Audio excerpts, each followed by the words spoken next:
The night the Ashcroft empire died, Serena didn't cry. She stood in the wreckage of her family's century-old legacy.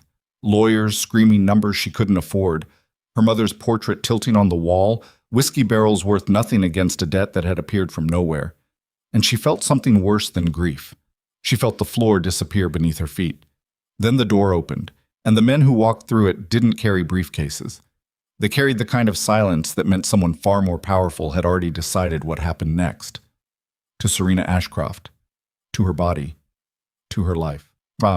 If this story already has your heart pounding, drop a like and comment your city below. I want to see exactly how far this story travels. Now stay with me. Every word of this matters. The debt notice arrived on a Tuesday, which felt almost insulting.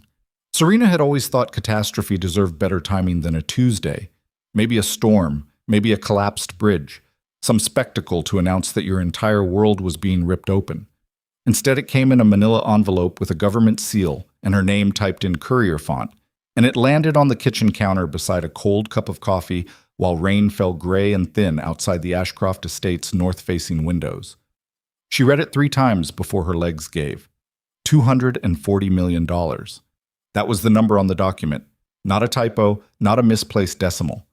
$240 million allegedly borrowed from a private financial holding group with a name she'd never encountered in 12 years of working inside every level of the Ashcroft Whiskey Company, including 4 as its operational director. The document claimed the original loan had been executed by her father, Daniel Ashcroft, 22 years prior. It claimed repayment had been deferred through a series of compounding agreements. It claimed that upon Daniel's death 18 months ago, the debt had transferred in full to his estate, which meant to her. The phone calls started within the hour. Lawyers, accountants, a man named Gerald from some federal financial oversight division who spoke in a voice that suggested he'd had this exact conversation 100 times and found it neither sad nor interesting. He used words like liquidation and seizure and criminal liability for concealment of inherited debt. And Serena sat on the kitchen floor with her back against the cabinet and listened to all of it without speaking because there was nothing to say yet. You didn't argue with a flood. You figured out how high the water was going to rise. By midnight, she had spoken to 4 different attorneys. By 2 in the morning, she understood that none of them could help her. By 4, she stopped pretending to sleep and went down to her father's study, where the original company ledgers were kept in fireproof cabinets along the east wall, and she started pulling records. Daniel Ashcroft had been many things. A difficult man, a proud man, a man who'd rebuilt the company from a regional operation into a nationally distributed brand and believed with absolute sincerity that he'd done it through discipline and foresight alone. He'd been the kind of father who corrected your posture at dinner and never once said the word love out loud because in his mind, love was demonstrated through real estate and inheritance, not language. Serena had understood him better than he knew. She'd also known, somewhere beneath the performance of competent daughter, that the books were too clean. The margins were too consistent. The company had survived 2 recessions and a product recall without a single year of visible loss, and she'd always filed that observation away as something to examine when she had time. She had time now. She pulled every ledger from 2001 onward and laid them across the study floor. She photographed pages with her phone. She cross-referenced supplier contracts against delivery receipts, compared declared revenue with production output, tracked the silent dip in grain costs during a period when the regional market had spiked. There was money moving through this company that didn't match its visible operations. Not embezzlement exactly, more like a shadow economy running just beneath the official one, smoothing things, maintaining the appearance of clean solvency, while something else entirely funded the cushion. Her father had borrowed. Maybe not from whoever was named in the debt notice, but he had borrowed, and he had hidden it, and now she was sitting on a floor covered in paper at 4 in the morning trying to figure out what it cost and from whom. Her phone buzzed. Unknown number. She almost ignored it. She answered. The voice was male, unhurried, and carried the particular texture of a man who had never in his adult life needed to raise it to be obeyed. Miss Ashcroft, he said, don't speak to any more lawyers. They can't help you with this, and the ones who claim they can will make it significantly worse. You have until Thursday evening to present yourself at the address I'm about to send you. Come alone. Come clean, meaning no recording devices, no prepared documentation, no theater. If you don't come, the debt transfers to criminal proceedings, Your company's assets freeze before morning, and 3 people on your current payroll face federal charges for signatures they put on documents they were told were routine. Do you understand what I'm telling you? Serena's hand had gone cold around the phone. She was aware of her own breathing, which had become very deliberate. "Who are you?" she asked. "Someone who prefers this to end cleanly." A pause. "The address is coming now. Thursday, 8 o'clock. The call ended. The address that appeared on her screen was in Manhattan. No building name. Just a number on a street she recognized as one of those blocks in Midtown where the buildings had no exterior signage, and the people who entered them preferred anonymity to branding. She sat with the phone in her lap for a long time. Then she went back to the ledgers because she didn't know what else to do, and working was the only thing that had ever quieted the particular frequency of fear her body ran at when the world turned wrong. Thursday came gray and cold. Serena wore a dark suit because it was armor, even if it was a thin kind, and because her mother had always said you dressed for the moment you wanted to survive, not the one you were afraid of. She took a cab, not a car service, because she wanted the option of changing her mind at any intersection. She didn't change it. The building on the address had a single door, brushed steel, no intercom visible. A man in a coat that probably cost more than her first car appeared from nowhere and opened it before she reached it, which meant she'd been watched from at least half a block out. She filed that away. She filed everything because filing was how she stayed functional when her hands wanted to shake. Inside a lobby that looked like it had been designed to communicate one specific thing, which was that money so old and serious it had stopped being impressive lived here. No art on the walls, no flowers, dark marble and low light, and the specific silence of a space where the acoustics had been engineered so that sound didn't carry. She was taken up in an elevator that required a key she didn't have, the man in the coat had one, and deposited into a room on a high floor that turned out to be large, spare, and occupied by 4 people who were not the man she'd spoken to on the phone. 3 were men in their 50s or 60s. Suits, no ties. The kind of faces that had stopped registering surprise some time ago and settled into a permanent state of measured assessment. The 4th was a woman, perhaps 70, white hair pulled back, jewelry that was old and real and not decorative in any cheerful sense. She was looking at Serena with an expression that reminded Serena of the way you looked at a contract clause you hadn't noticed on the first read. "Sit," one of the men said. "I'd rather stand," Serena said, and meant it. Because the moment you sat in someone else's room when they expected it, you had already decided something about the conversation's power structure, and she was not going to make that decision by reflex. The man who'd spoken looked mildly surprised. The woman's expression didn't change, but something in it shifted, almost imperceptibly, in a direction Serena couldn't read. "The debt is documented," said another man, heavier, with the voice of someone accustomed to conference calls. "Your father signed the original agreement. We have the instrument. We have the interest schedule. We have the transfer clause that activated upon his death. What you don't have," Serena said, "is a name. You haven't told me who holds this debt. That will be made clear. Make it clear now." Silence. The 4 of them exchanged something wordless. The woman with the white hair almost smiled. "You were told to come alone," said the 3rd man, who hadn't spoken yet. He was the youngest of the group, perhaps mid-40s, dark eyes, and the quality of someone who chose when to speak with extreme care. That instruction was designed to assess whether you were capable of reasonable behavior under pressure. You appear to be. "Glad I passed," Serena said. "Who holds the debt?" A holding group managed under the authority of the Viscari organization. The name landed in the room without drama, because the people saying it were too experienced to dramatize it, but Serena felt it hit her somewhere behind the sternum all the same. The Viscari name was not discussed in normal commerce. It appeared occasionally in financial journalism in ways that were careful and deeply sourced, and almost always resulted in retractions. It was the kind of name that government agencies used internal code names for, so that field communications wouldn't flag it in routine monitoring. It was the name attached to the largest and most disciplined criminal organization in the country's modern history. One that had operated for 3 generations without a single successful federal prosecution of its leadership. She kept her face even. "All right," she said. The debt is not negotiable in terms of its existence, the heavy man said. Your father signed it. The transfer clause is legal under the jurisdiction in which it was registered. Your options are limited. What are the options? Liquidation of the Ashcroft Company's full asset portfolio. That covers approximately 40% of the total. The remaining balance generates criminal liability. Or, she said, because there was always an or, and the fact that they'd brought her here in person instead of filing proceedings meant the or was the actual point. The door behind her opened. She turned. Lucien Vescari walked into the room with the particular quality of a man who had never in his life entered a space and wondered whether he belonged in it. He was younger than she'd expected, perhaps late 30s, early 40s, tall in the way that wasn't about height exactly, but about the weight of presence, the sense that the room had reorganized itself slightly around him without anyone acknowledging it. Dark suit, no tie.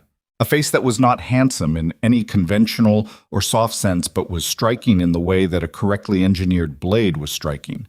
Every line functional, nothing decorative, built for exactly one purpose and visibly excellent at it. He looked at her for a moment without speaking.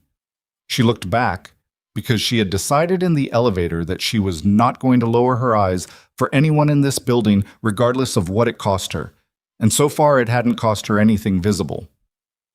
Serena Ashcroft, he said. Not a question, a notation. Lucien Vescari, she returned, same inflection. Not a greeting, a statement of mutual recognition. Something moved in his expression, not quite amusement, more like the acknowledgement of an unexpected variable. And then it was gone. Leave us, he said. The four people left. All of them. Immediately, without hesitation or backward glance, which told her more about the actual hierarchy in this room than anything that had been said so far. The door closed. They were alone. He crossed to the window and stood with his back partially to her, looking at the gray city below. She stayed where she was, near the center of the room, and watched him. Your father was a careful man, Lucien said. Careful men rarely sign agreements they don't understand. He understood this one. Then explain why I've spent 3 days going through 20 years of company records and can't find a single reference to this debt in any internal document. Because he was careful, Lucien said. The agreement was held separately. He made that condition before he signed. What did he need the money for? Lucien turned from the window. To survive 2008. The company was 9 months from insolvency. He came to us because the traditional financial system had closed to him, and he had no other option. We solved his problem. The agreement he signed was the cost of that solution. Serena absorbed this. It was plausible. She knew 2008 had been brutal. She'd been in graduate school then, insulated from the operational details her father had always been meticulous about not sharing with her. And the books from that period were the ones that had always felt slightly different when she read them. Not wrong exactly, but adjusted, like a photo where the colors had been corrected until they looked natural but weren't quite. He died without telling me, she said. Yes. And the transfer clause is standard. Standard for your organization, she said. Not standard in the world, I understand. Lucien looked at her steadily. The world you understand is over, he said, and said it with no cruelty, just the flatness of fact. The company will be liquidated unless an alternative arrangement is made. The alternative arrangement is what I've come to discuss. Her throat was dry. What alternative? He said it simply, as though it were a perfectly reasonable business proposition, which, perhaps in his world, it was. The debt is forgiven. In exchange, you come to work within my household for a period of no less than 2 years. You manage specific financial operations that require someone with your qualifications and your particular background in the whiskey industry. You live on the estate. You have no independent contact with financial regulators or law enforcement during the period. At the end of 2 years, the debt is formally closed. The company's assets, those not already liquidated, return to you, and you leave with your name and your freedom intact. Serena stared at him. You want me to come live in your house? I want you to work within my operation, he said. The living arrangement is a condition of the contract, not a feature. And if I say no, Liquidation proceeds by Friday. The 3 employees whose signatures appear on the secondary documents face federal inquiry by Monday. I don't control federal inquiry once it starts. She breathed, counted to 4.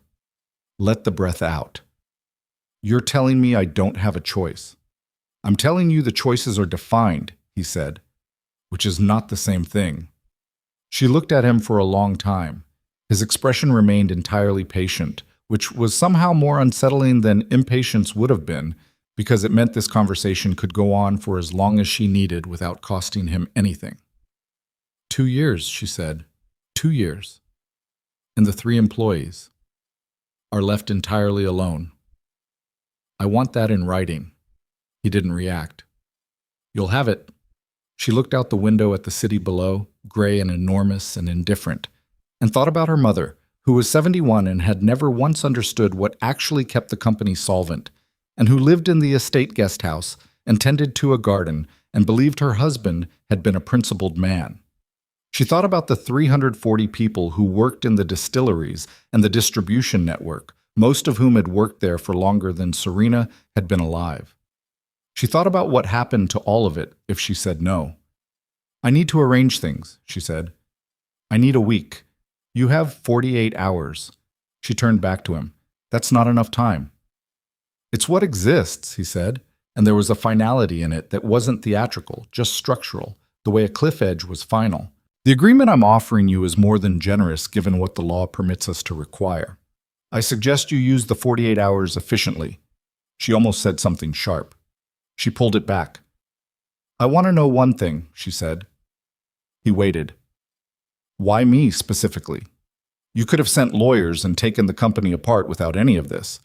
Why does the arrangement require me personally? He looked at her, and for just a moment something moved behind his eyes that was not as calibrated as the rest of him. A flicker of something she couldn't name before the control came back down like a curtain. Because your father's debt includes assets beyond the financial, he said. Your operational knowledge of the whiskey supply chain is relevant to business I am currently pursuing. That's the practical answer. And the other answer? There isn't one, he said, and his tone closed the subject absolutely. She left the building into rain that had started while she'd been inside.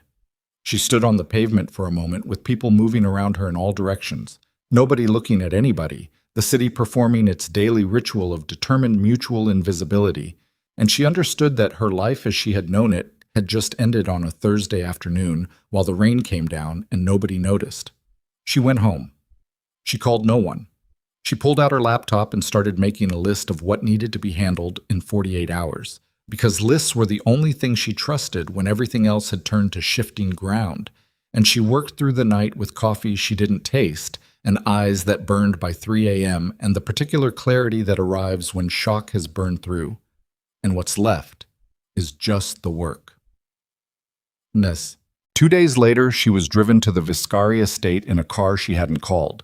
It was in the Hudson Valley, set back from a road that didn't appear on commercial mapping applications, behind a gate that required 3 separate clearances to pass.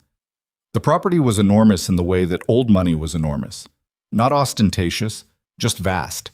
The house itself built in the 1920s, in a style that communicated permanence rather than wealth, which was a more sophisticated communication.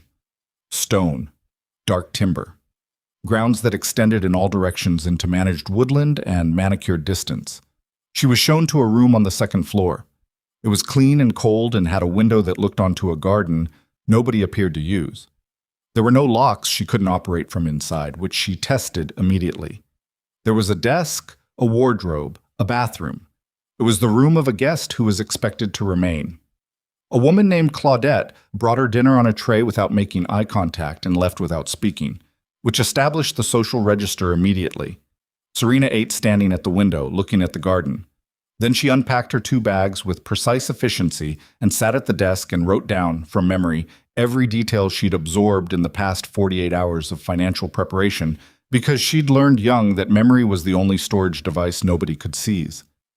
She was on the 3rd page when the door opened without a knock. She turned. It wasn't Lucy Yen. It was a man perhaps 10 years older, broad, with silver at his temples and an ease of movement that suggested he'd spent his life in rooms where he was always the most dangerous person present. He stood in the doorway and looked at her with an expression that was not hostile but was not welcoming, assessing, the way you assessed a new variable in an equation you'd been running for a long time. "Miss Ashcroft," he said, "I'm Matteo Vescari, Lucien's uncle. Welcome to the estate." He smiled. It didn't reach anywhere near his eyes. "I wanted to meet you personally," he said. "Given the unusual circumstances of your arrangement, I like to know everyone who comes through these doors." "That seems reasonable," Serena said, keeping her voice entirely neutral. "Lucien tells me you're perceptive," Matteo said. "I'm sure that will serve you well here." He said it pleasantly. The pleasantness had the texture of a warning. "I'm sure it will," she said. He nodded once, satisfied with something she hadn't intentionally given him, and left. She heard his footsteps disappear down the corridor. She turned back to her notes, but she didn't write anything for a long moment. She was thinking about the way Matteo Vescari had stood in her doorway, the way he'd said Lucien's name, the way the smile had been constructed rather than felt. She'd been doing financial analysis for 12 years. She knew what constructed numbers looked like. Smooth on the surface, wrong underneath if you knew where to look. She filed the observation carefully. She went back to writing. Outside, the Hudson Valley night came down dark and deep, and the estate settled into a silence that was nothing like peace. She was already counting things, measuring distances, recording details she didn't yet know the use of. Because something in this place was wrong, and nobody had told her what it was, and she was not going to wait to find out. The first week passed in a structured performance of normalcy that fooled neither of them. She was given access to a specific set of financial documents: supply chain contracts, grain sourcing agreements, import records for barrel materials, and a workspace in a room on the east wing of the ground floor that had clearly been used for exactly this purpose before her arrival. The work was real. The numbers were complex. She found herself genuinely absorbed in it, which she resented, because being absorbed was a form of compliance she hadn't budgeted for. She barely saw Lucien. He appeared at meals twice in the first week, both times with other people present, men she recognized from the initial meeting, plus 2 she didn't, and said nothing directly to her in either instance. She was observed from the doorway of the workroom twice by different people, and neither of them identified themselves. On the 9th day, she found something.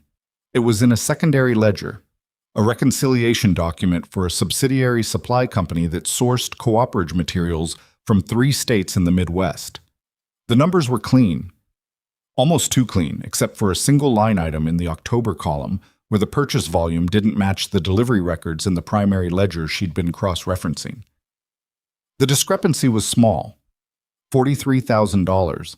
In an organization this size, that was a rounding error, except it appeared in the same line, same notation, every month for 7 consecutive months.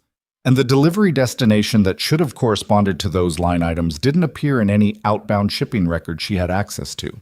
$296,000, moved through a cooperage subsidiary in increments small enough to avoid automatic review over the course of 7 months. She sat with that for a while. Then she pulled every document she had access to and started looking for the same pattern in other subsidiaries. She found 4 more within 2 days. Total, $1.4 million moved across 5 subsidiary accounts in a pattern that was consistent enough to be systematic and spaced carefully enough to have survived multiple internal reviews. Someone was stealing from Lucien Vescari. Serena sat in the East Wing workroom on the 11th evening with this information laid out in front of her and thought about what it meant to know it. She could say nothing. She could protect herself from the inevitable reaction, the scrutiny, the accusations of motive that would come if she surfaced this. She'd been here 11 days. She had no allies, no leverage, no understanding of the actual internal politics of this organization beyond what she'd been able to observe. Or she could say something, because that was what she would do in any other context, any legitimate business context. And pretending this was something entirely different meant pretending she was someone different, and she was not willing to do that. She documented everything carefully. She prepared a clear summary, 3 pages, no editorializing, just the numbers and what they implied. Then she went to find Lucien Viscari. It took her 20 minutes to locate him in the estate, which told her something about the size and layout of the place. He was in a room near the back of the property that turned out to be a library. Actual books, floor to ceiling, a fire going even though it wasn't cold. And he was reading alone, which surprised her more than she expected. He looked up when she appeared in the doorway. "You're supposed to have an escort if you move beyond the East Wing," he said. "I know," she said. "I found something in your books that you need to see." A pause. "Come in." She crossed the room and put the 3 pages on the table beside him without preamble. He read. He was a fast reader. She clocked him at roughly a page per 45 seconds, which meant he'd absorbed the content in under 2 minutes. His expression didn't change while he read. When he finished, he set the pages down, aligned them precisely with the table edge, and looked at her. "How long did it take you to find this?" he said. 11 days. "My internal audit didn't find it in 7 months." "Your internal audit was looking at the accounts as separate entities," she said. "I was looking at them as a system." He was quiet for a moment. The fire shifted. "You understand that coming to me with this creates questions about your motive," he said. "Yes. It would have been significantly safer for you to say nothing." "I know that too." "So why?" She looked at him directly. "Because it's what I would have done at any job. Because pretending I'm something other than what I am is more dangerous for me in the long run than the risk of bringing you accurate information. And because whoever's doing this has been at it for at least 7 months, and if it keeps going, I am almost certainly going to end up blamed for it when it surfaces." His expression shifted incrementally, not warmth, something more careful than that, a recalibration. "You're not wrong," he said. "I know," she said. "What do you want me to do with the documentation?" "Leave it with me." "All right." She turned to go. "Miss Ashcroft." She stopped. "What you've found will generate significant disruption in this organization," he said. "People will be frightened. Frightened people make accusations. I want you to understand that what's coming in the next few days will not be comfortable." "I've been uncomfortable since Tuesday," she said. "I can manage it." Something crossed his face. Brief. Almost human. "I believe you can," he said. She went back to the East Wing. She sat at the desk in her room. Her hands, she noticed, were entirely steady. She thought about the 7th month's line item, the pattern that was too consistent to be careless. The internal auditor who had reviewed those accounts 6 times and seen nothing. She thought about Matteo Viscari standing in her doorway, his smile constructed from the outside in. She thought about the fact that she'd found embezzlement within 11 days of being handed documents that 7 months of professional review had missed. She thought about the fact that someone had wanted her here, specifically her, with her specific skills. She was starting to understand that the debt that had brought her to this estate might be the least complicated thing about why she was in it. Outside the window, the garden sat in darkness. The estate was quiet in the way of a held breath.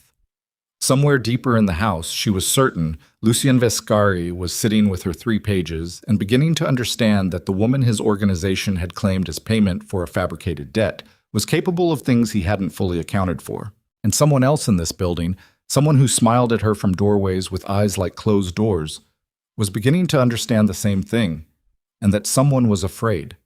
The disruption Lucien had warned her about arrived not as a storm, but as a pressure change. The kind you felt in your ears before the weather turned, subtle and building and impossible to ignore once you noticed it. By the morning after she'd brought him the 3 pages, the East Wing had a different quality to it. The woman named Claudette still brought breakfast on a tray, but she set it down faster and left without the minimal nod she'd offered before. The 2 men Serena had seen observing her workroom doorway no longer appeared. Instead, a single man she hadn't seen before positioned himself in the corridor outside. Not obviously, not in the posture of a guard, but present in the way that made clear his presence was intentional. She ate her breakfast and went back to the documents and waited. The waiting lasted 4 hours. Then the door to the workroom opened and 3 men came in without knocking.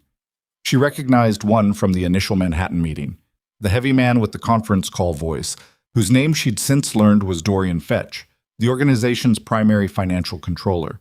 The other two she'd seen in the dining room during one of the twice-weekly dinners she'd been permitted to attend, seated at the far end of the table, talking quietly and watching everything with the particular attention of people whose professional survival depended on reading rooms correctly.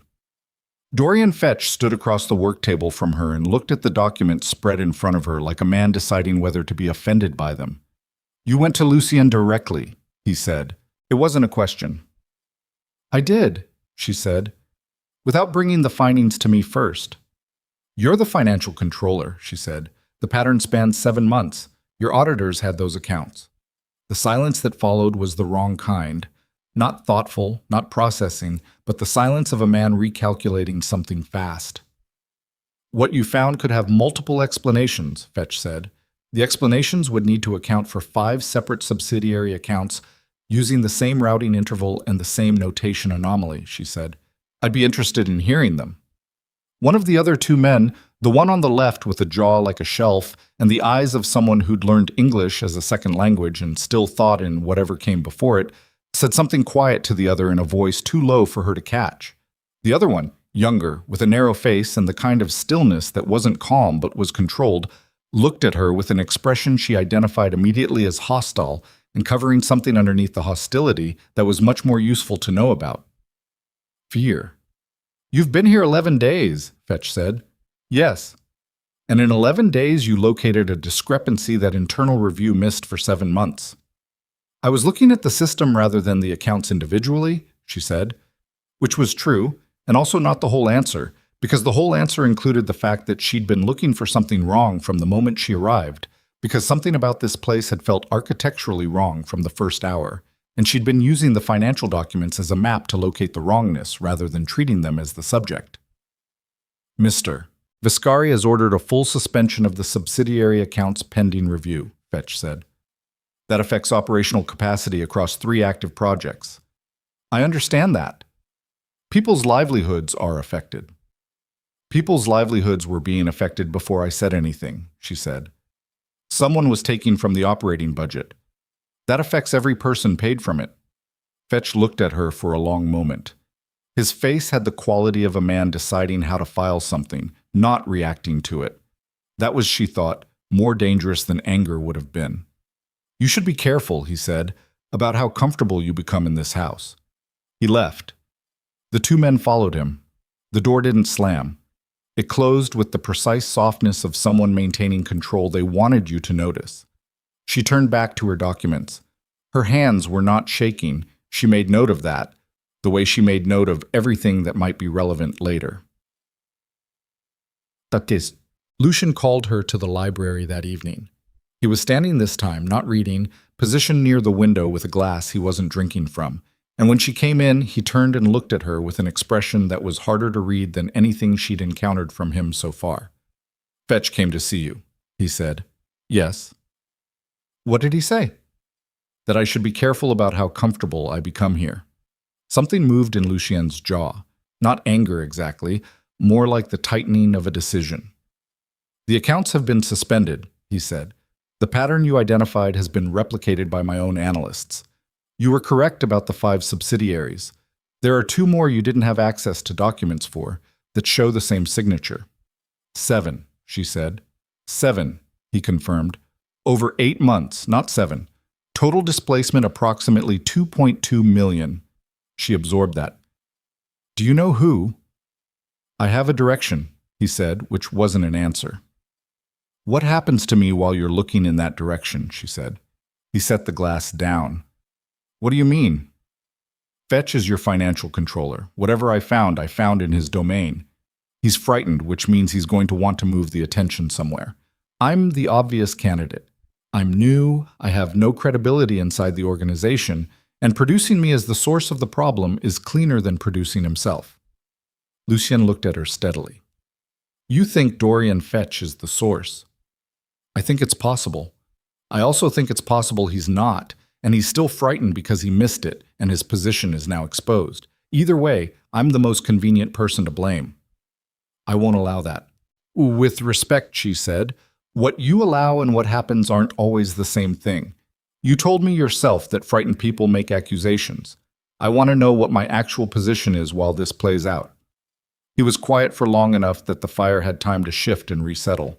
"You stay in the East Wing," he said.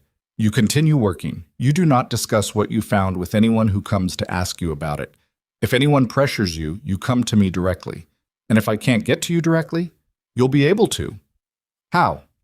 He crossed the room to the desk and wrote something on a card, an actual physical card with a number on it, and handed it to her. She looked at it. A phone number, 7 digits, no area code. "That number connects to a phone that is always on my person," he said. "It does not go to voicemail. If I don't answer in 4 rings, something is wrong, and you should get out of the house." She looked at the card. "Get out how?" "There's a service door on the north exterior wall of the East Wing. It's not keypadded from the inside. Beyond it, the grounds path runs northeast through the woodland to a road. Call this number from there." She filed this, memorized it. "You planned for this?" "I planned for most things," he said, "but not for someone to be stealing from you for 8 months. His expression tightened. Not defensively, more like the acknowledgement of a genuine blind spot, which she suspected was not something he acknowledged often. "No," he said, "not for that." Yeah, the charity gala was Mateo's idea. He announced it at the weekly council dinner 3 days later with the particular confidence of a man who knew his suggestions would not be questioned. And the framing was elegant, a benefit event for a children's hospital foundation that the Viscari family had publicly supported for 20 years, an opportunity for visible civic presence, necessary optics given some recent scrutiny in certain financial press. Serena watched Lucien's face when Mateo made the announcement. Lucien listened without expression and said yes, and she caught the almost imperceptible moment, half a second, maybe less, where his eyes moved to her and then away. And she understood that he had said yes, not because he wanted to, but because saying no to this specific suggestion in this specific context would have required an explanation he wasn't yet ready to give. She was told she would attend. The instruction came from Lucien directly, not through intermediaries, which she read as significant. "A public event," she said, when he told her. "You're a guest of this household," he said. "Your absence would generate questions." "My presence generates questions." "Manageable ones," he said. She looked at him. "What am I at this event? What's my function?" "You're here as my guest. That's sufficient." "Is it a cover story?" "It's a social fact," he said, "which in certain circles functions identically." She wore black because it was the only formal thing she'd brought, a dress she'd last worn to a business conference in Chicago 14 months ago and had kept in her bag when packing for this arrangement because old habit said you always packed something that passed in formal lighting. She looked at herself in the mirror in the East Wing bathroom and didn't recognize the situation she was in, which was different from not recognizing herself, and she held on to that distinction with both hands. The gala was held at a hotel in the city, a pre-war building on Park Avenue with ballrooms that smelled of old money and fresh flowers, and the specific combination of perfume and nervousness that attended gatherings where everyone present was maintaining at least one version of themselves. They didn't display anywhere else. 300 people. Black tie. An orchestra that played too quietly to be heard over the room's accumulated performance of normalcy. She arrived with Lucien in the second of 3 vehicles. He said nothing in the car. She said nothing either. The silence between them had developed, over the past 2 weeks, a texture, not comfortable, nothing like comfortable, but functional. The kind of silence where 2 people who are paying very close attention to the same situation don't need to narrate it to each other. Inside the ballroom, she understood within 15 minutes what she was actually there for. Not as a guest, not as cover. She was the single person in this room who was watching without agenda, who had no political position within the organization, no alliances, no history of favor and debt with the other attendees, and could therefore observe every interaction with a neutrality that none of Lucien's actual people could maintain. She moved through the room. She accepted a glass she didn't drink from. She listened to the ambient conversation with the particular quality of attention she'd developed over years of financial analysis, which was the ability to absorb surface information while simultaneously tracking structural anomalies, the conversational equivalent of reading a ledger. She noticed the man in the blue tie who spoke to Dorian Fetch for 4 minutes near the East Bar, and twice glanced at Lucien from across the room with an expression he was working to keep neutral.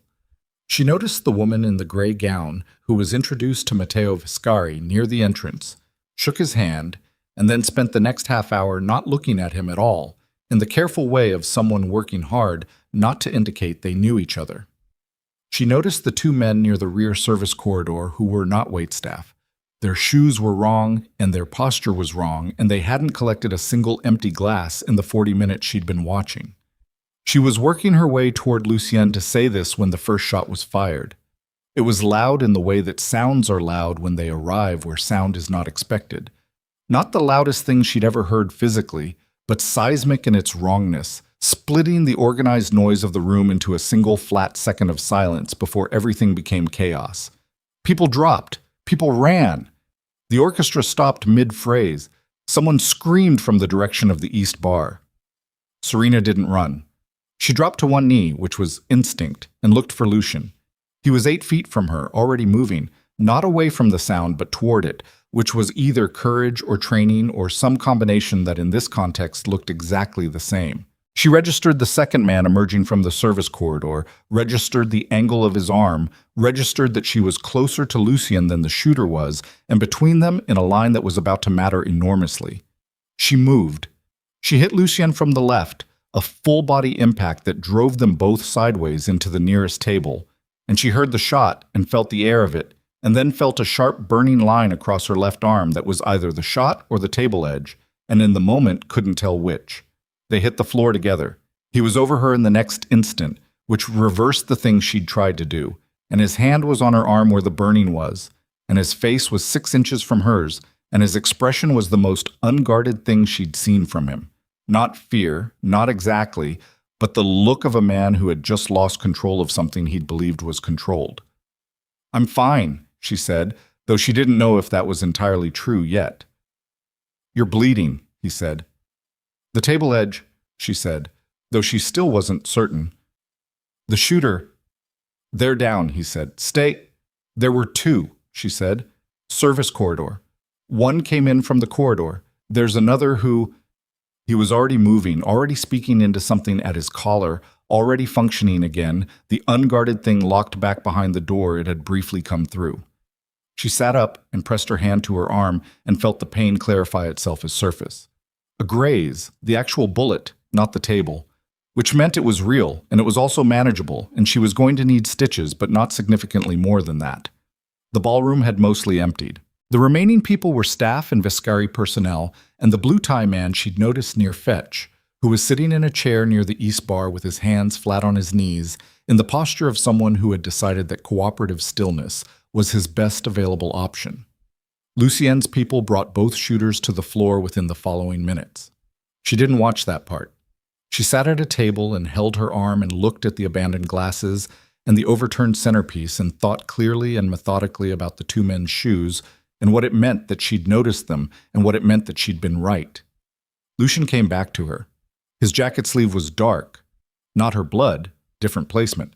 And she understood without asking that one of the shooters had managed to connect before going down. "You're shot," she said.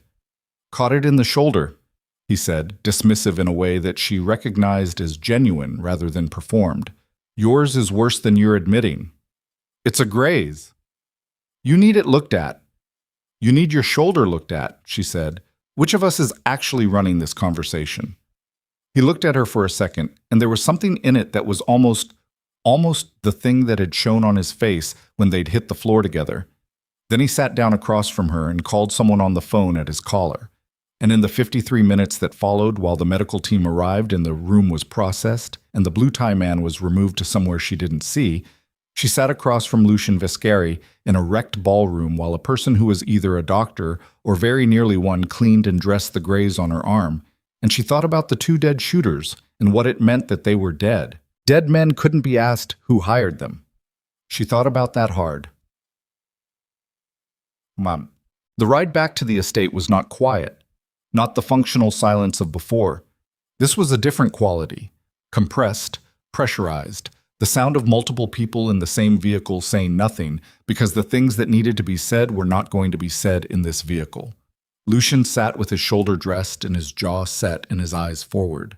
Matteo Vescari rode in the same vehicle, which was a choice that had been made by someone, and she didn't know who, and he sat across from them both with an expression of contained agitation and eyes that moved too much and too quickly for a man who had presented himself consistently as calm. She watched him from her peripheral vision. She didn't let him know she was watching. "A government operation," Matteo said at some point to Lucian, over the sound of the road. The angle was too controlled. These were trained men. "They died too fast for trained men," Lucian said without looking at him. "Or fast enough," Matteo said, "if they were meant to die regardless." "What does that mean?" Lucian said, still not looking. Matteo's eyes moved to Serena. Brief, very brief. But she caught it, and she stored it. "Clean operations eliminate their instruments," Matteo said. "A government approach. They send people in, the people succeed or fail, and then they're removed regardless. Keeps the chain clean." "The chain clean," Lucian repeated. "I'm suggesting," Matteo said carefully, "that whoever orchestrated tonight may have had access to the event's internal security schedule, which is a short list." He paused. "Which should raise questions about who on that list may have interests that conflict with ours." Lucian turned and looked at him then. "Say what you mean, Matteo." Another pause. Another movement of eyes towards Serena, this one slightly less brief, more deliberate, enough to make sure Lucian saw it. "Not here," Matteo said. Lucian's jaw tightened. "Then later," he said, and turned away. Serena sat with her arm aching and her mind running very fast and cold through the implications of what Matteo had just done. He hadn't accused her. He'd simply directed Lucian's attention toward her 3 times in a single minute, with the technique of a man who understood that suggestion was more durable than statement, that if you planted a direction, the other person's own brain would finish the walk. She thought about the embezzlement pattern. She thought about the internal auditor who'd missed it. She thought about the fact that whoever had been taking that money for 8 months would now be operating under considerable pressure, and that people under considerable pressure looked for exits, and that the cleanest exit was always to redirect. She thought about Dorian Fetch in the ballroom, speaking to the blue-tie man for 4 minutes. She thought about Matteo's smile in her doorway on the first night.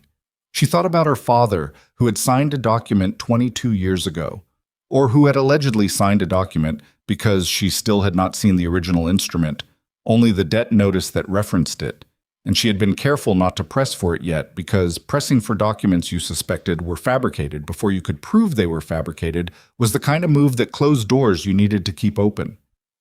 She hadn't asked to see the original loan agreement. She'd been meaning to. She'd been waiting for the right moment, the right context, the question embedded in something larger so it didn't look like what it was. She made a decision, sitting in that car with the Hudson Valley dark outside the windows and her arm throbbing at a steady interval, that she was going to ask for it now.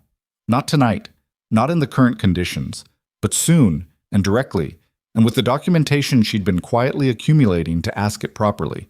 Because something about that debt had been wrong from the beginning, and she was close enough now to understanding the shape of the wrongness that the next thing she found might break the entire picture open. The estate after midnight had a different geography than the estate in daylight. She learned this in the 2 weeks following the gala, during which she slept badly and woke at hours that had nothing to do with alarm clocks. And on the night she couldn't settle, she moved through the house in the dark, learning its rhythms, which corridors had staff traffic until what hour, which rooms had light under the doors at 3 a.m., which exterior locks cycled on automated timers, and which were manually managed. She was not looking for a way out. She told herself that and mostly believed it, because she was looking for something else, the archive, the deeper record. She'd found the operational subsidiary documents because they'd been given to her, but organizations like this one didn't keep their entire financial history in documents given to outside contractors. There were older records. There were always older records, in organizations built over generations, because the founding documents were the most dangerous things they held, and also the ones nobody threw away. On a Wednesday night, 17 days after the gala, she found a door in the East Wing basement that she'd walked past 4 times without understanding what it was. It was set into the wall at an angle that the corridor's lighting didn't reach directly, and it didn't have a handle. It had a latch, the old kind, metal, the type you'd find in a building from the 1920s that hadn't been updated because nobody needed to go through it anymore, or because nobody was supposed to know it was there. She opened it. Beyond it, stone steps going down, cold air, darkness that her phone's flashlight barely managed. She went down because she was past the point where self-preservation was doing the steering. What she found at the bottom was a room, perhaps 20 by 30 feet, with shelves along 3 walls and boxes on the shelves and a folding table in the center with dust on it that was maybe 2 years old, maybe 3. Recent enough to mean someone had been here within living memory, old enough to mean they'd stopped. She started opening boxes. The first 3 were operational, old supply contracts, correspondence in languages she could identify as Italian without reading it, photographs of buildings she didn't recognize. The 4th box, at the far end of the rightmost shelf, was different. The documents in it were in English, dated, legal formatted, and they went back to 2001, 2000, 1999, further. Her flashlight landed on a document dated January 1998, a loan instrument. She read the names at the top. Lender, Vescari Holdings International. Borrower, Ashcroft Whiskey Company, LLC. Signatory for borrower. She turned the page to the signature line. The signature was not her father's. She had spent 4 years working alongside her father's signature on thousands of documents. She knew its shape the way she knew her own face. The signature on this line was close enough to have passed casual review, close enough to fool someone who'd seen it occasionally, but the pressure distribution was wrong.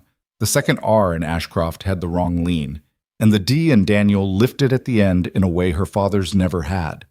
She stood in the basement room with cold air around her ankles and the flashlight in her hand and the document in front of her, and felt the specific interior sensation of a theory she hadn't quite finished forming, proving itself correct ahead of schedule. The debt was fake, not her father's debt, not a real loan. A fabricated instrument, signed with a forgery of his name, registered through a jurisdiction she couldn't immediately identify from the document header. Her father had never borrowed from the Vescari family.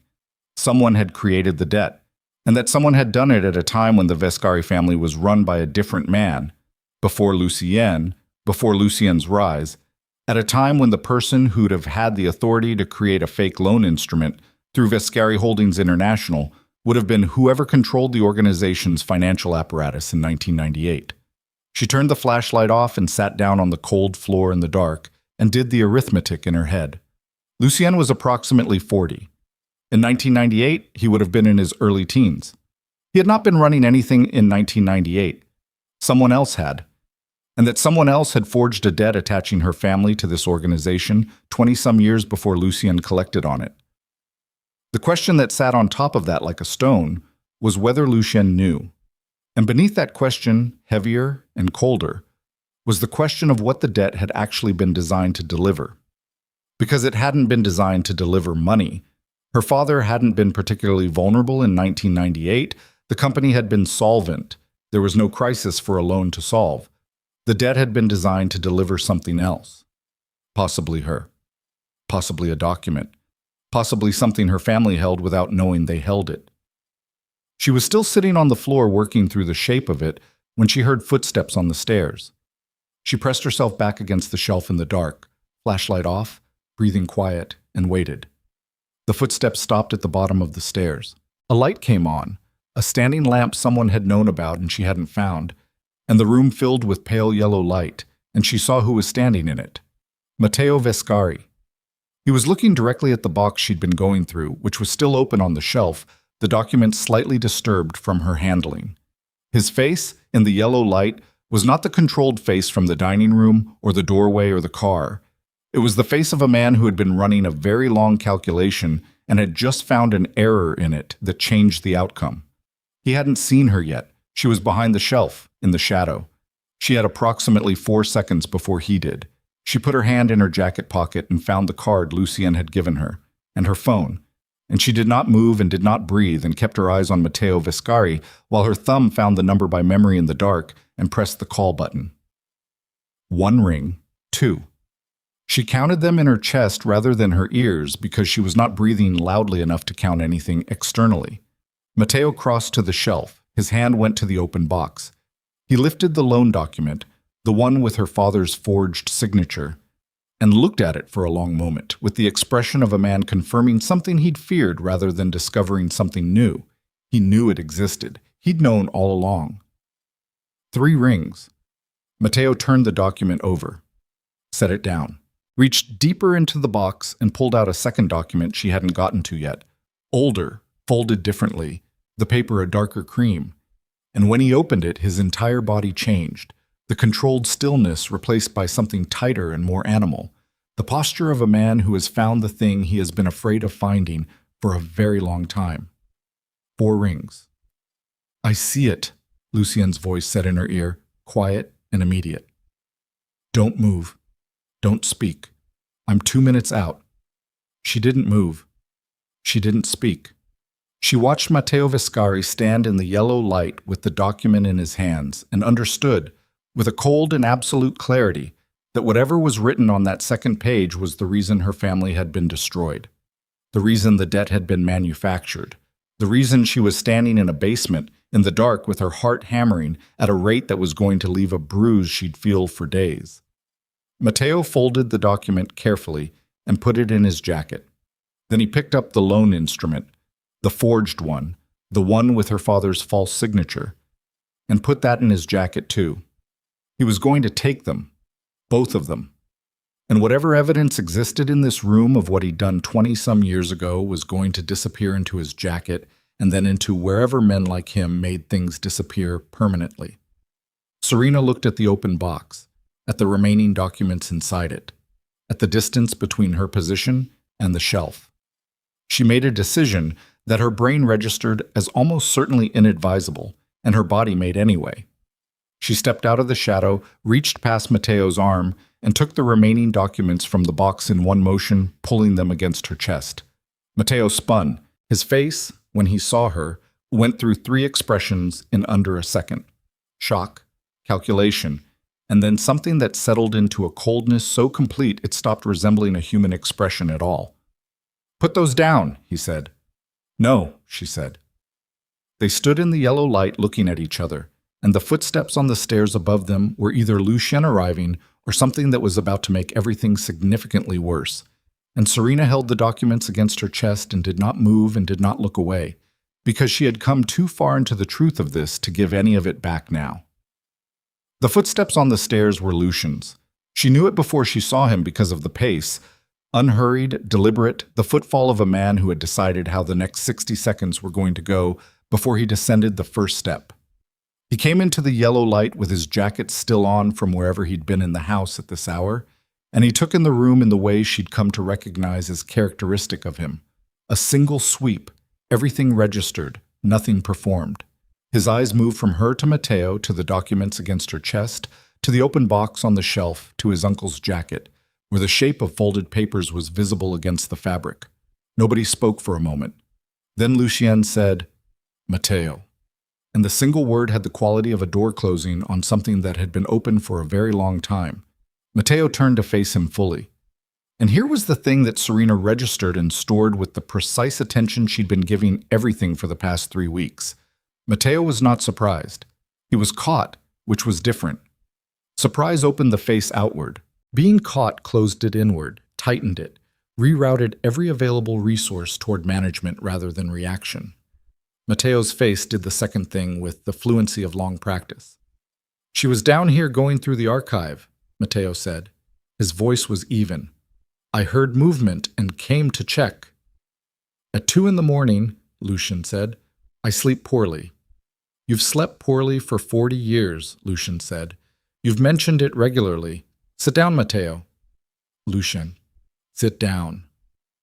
There was a chair near the folding table, old wood, the kind of chair that had been in this room since the room was first used. Matteo sat in it with the controlled movement of a man choosing compliance as a tactical position, not a genuine one. Lucien looked at Serena. "What did you find?" She separated the documents she'd pulled from the box and held the top one toward him, the forged loan instrument. "The original debt document. The one with my father's signature. She paused. It isn't his signature. Lucien took it. He looked at it for a long time, long enough that she understood he was not just reading it, but comparing it against something in his memory. Where's the second document? He said, and he was looking at Matteo when he said it.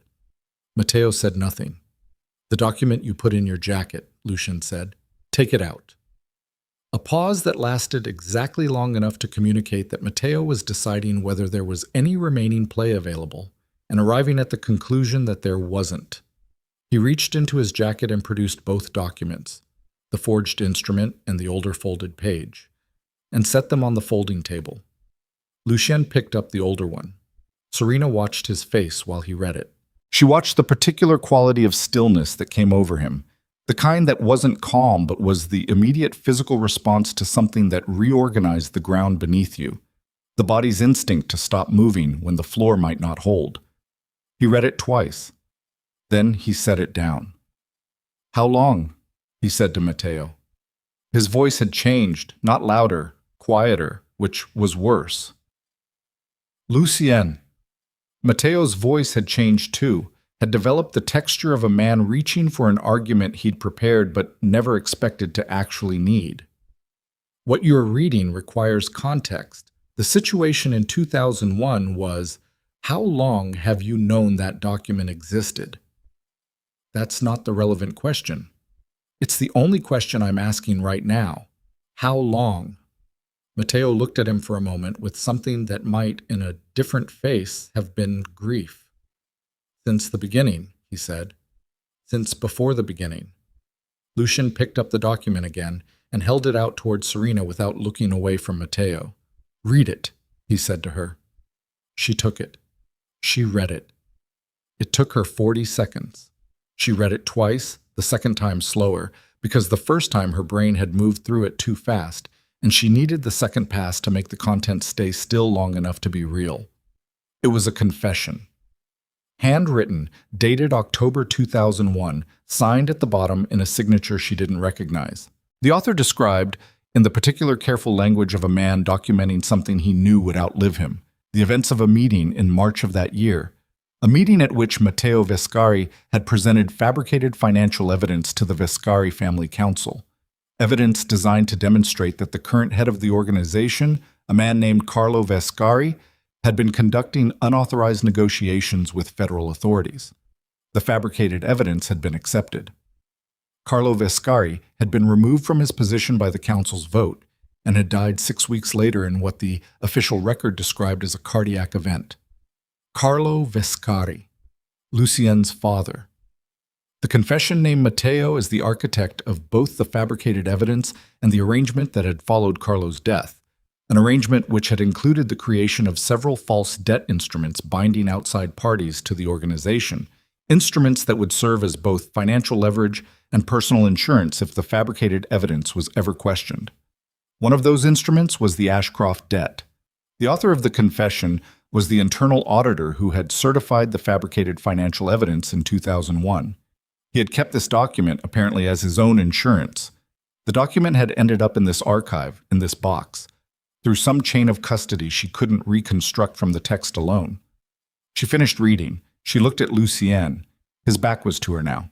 He was standing at the far end of the room with his hand flat against the stone wall and his head down, and she could see the movement of his shoulders. Controlled, deliberate. The breathing of a man applying enormous force to the management of something that wanted to come out at a volume and velocity the room couldn't contain. Matteo said, from the chair, Carlo was going to destroy the organization. The negotiations with federal authorities were real. I fabricated the evidence, yes, but the behavior it described was real.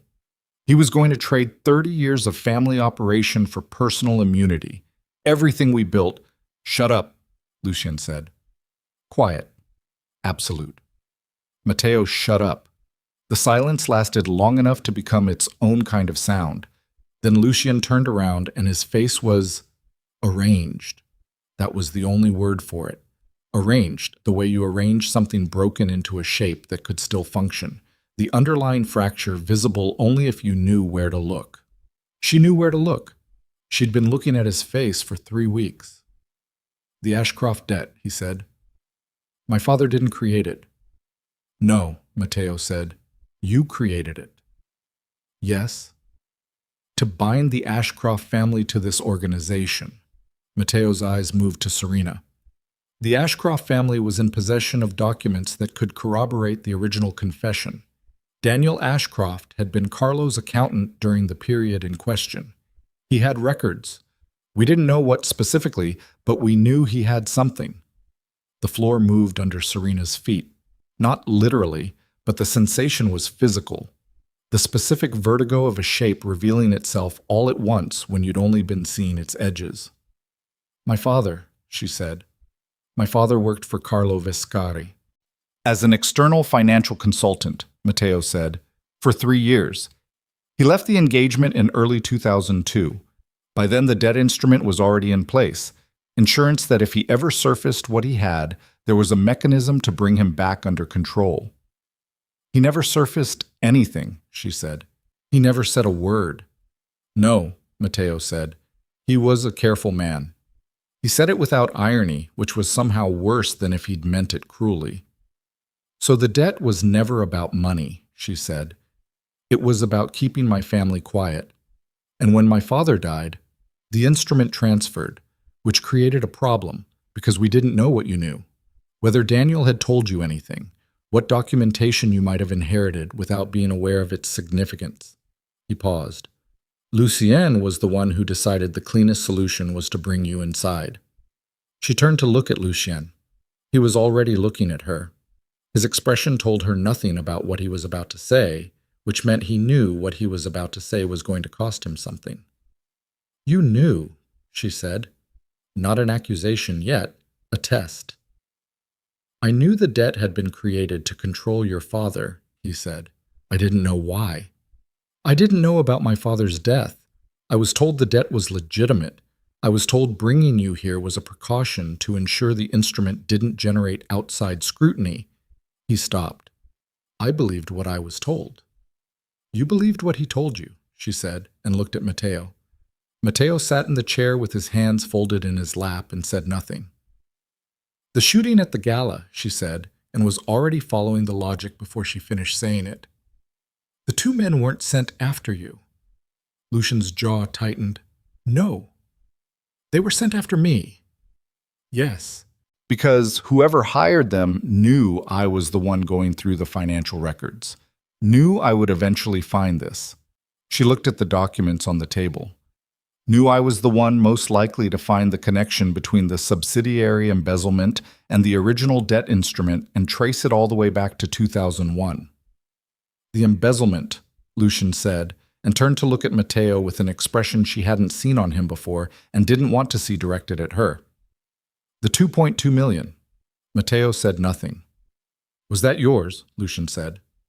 Still nothing. Matteo. The name was a blade now. Was the embezzlement yours? It was funding, Matteo said finally, with the flatness of a man who has run out of versions and is left with the factual one. Operational funding.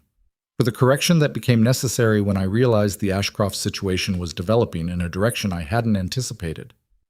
Correction, Serena said. The gala, Lucien said. Among other contingencies, Matteo said. He looked at Serena with an expression that had no heat in it whatsoever.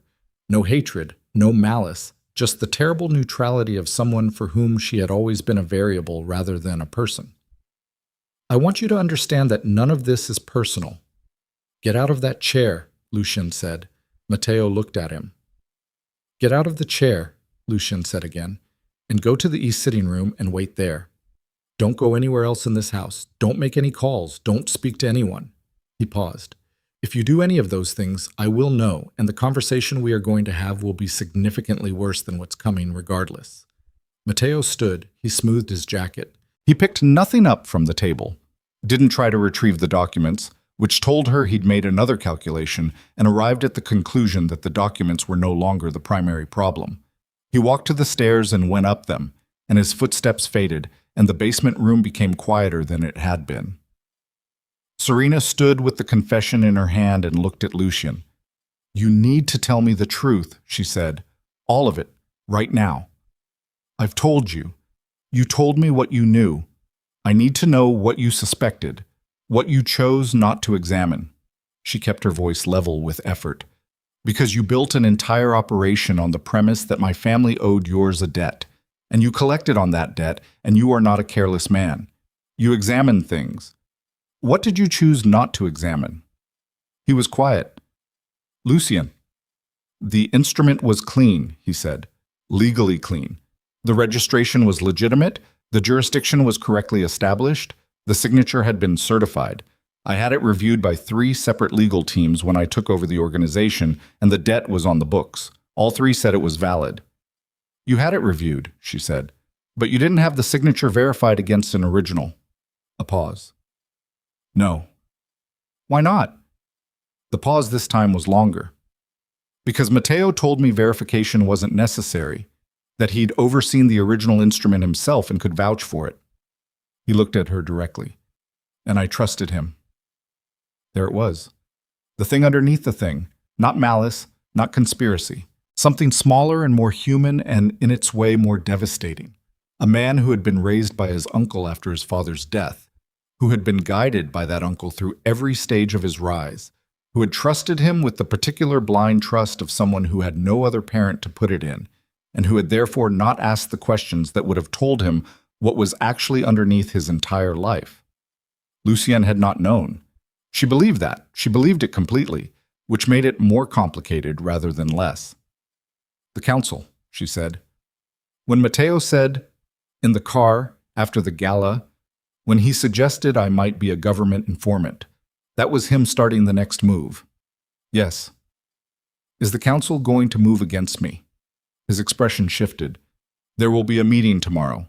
Matteo will have made calls tonight. He'll claim he came down here and found you going through the archive. He'll say the documents you were accessing are sensitive. He'll suggest your presence here has always been a liability. And what will you say? That he's lying. And they'll believe you over him. He didn't answer, which was its own answer. She understood then. The council was not Lucien's council, not entirely. It had been Matteo's council first, built during the years he'd held the organization together after Carlo's death, populated with men whose positions and loyalties Matteo had shaped, whose histories with the organization predated Lucien's leadership. Lucien had risen through and above that structure, had established his own authority, but authority was not the same as loyalty, and the distinction mattered enormously in the next 12 hours. You need to move first, she said. I know that. Tonight, before he makes those calls. I know that too. Then why are we still standing here? He looked at her, and something in the look was, she didn't have a word for it. Not gratitude. Not exactly. More like the recognition of something he hadn't expected to find in the place it was located. Because I needed a minute, he said, and said it simply, without performance. The first entirely unguarded thing she'd heard from him. My uncle killed my father. I need a minute. She stopped. She looked at him, really looked at him, past the competence and the control and the architectural stillness, and saw what was underneath, which was a man who had just found out that the last 20 years of his life had been built on the grave of the man he'd believed died of cardiac failure, and that the person who'd guided him through his grief and his rise and every decision of consequence in between was the one who dug the grave. She didn't say anything. There was nothing that would help, and she knew it, and offering something useless would have been worse than silence. She gave him 40 seconds. Then she said, "Okay, what do you need me to do?" He straightened. Something resettled in him. Not better, not healed, but functional, the way you set a broken thing so it can bear weight while you figure out what comes next. I need those documents secured, not in this building. All right. There's a safety deposit arrangement in the city. I'll give you the details. I need you to take those documents there before morning. Before morning, she said. Alone. My driver will take you. Your driver is Matteo's man. A beat. Yes. Who else? He thought. She could see him running through the internal roster with the new filter of what he now knew, reassessing every position and loyalty through the lens of 20 years of his uncle's influence. And the exercise was visibly costly in a way that was different from any other kind of cost she'd seen him manage. "There's a woman named Petra," he said. "She runs the North Gate. She came to the organization after I took over. She has no history with Matteo." "You're certain?" "Nothing is certain right now," he said. "But she's the best available." "All right." Serena looked at the documents in her hand. She thought about her mother in the guest house of the Ashcroft estate, tending the garden. She thought about the forged signature on the loan instrument, the careful reproduction of her father's name by someone who'd studied it long enough to get close, and what it meant that her father had spent the last 20 years of his life carrying whatever he'd known from his time as Carlo Vescari's accountant and saying nothing, protecting his family with silence at the cost of living inside a lie.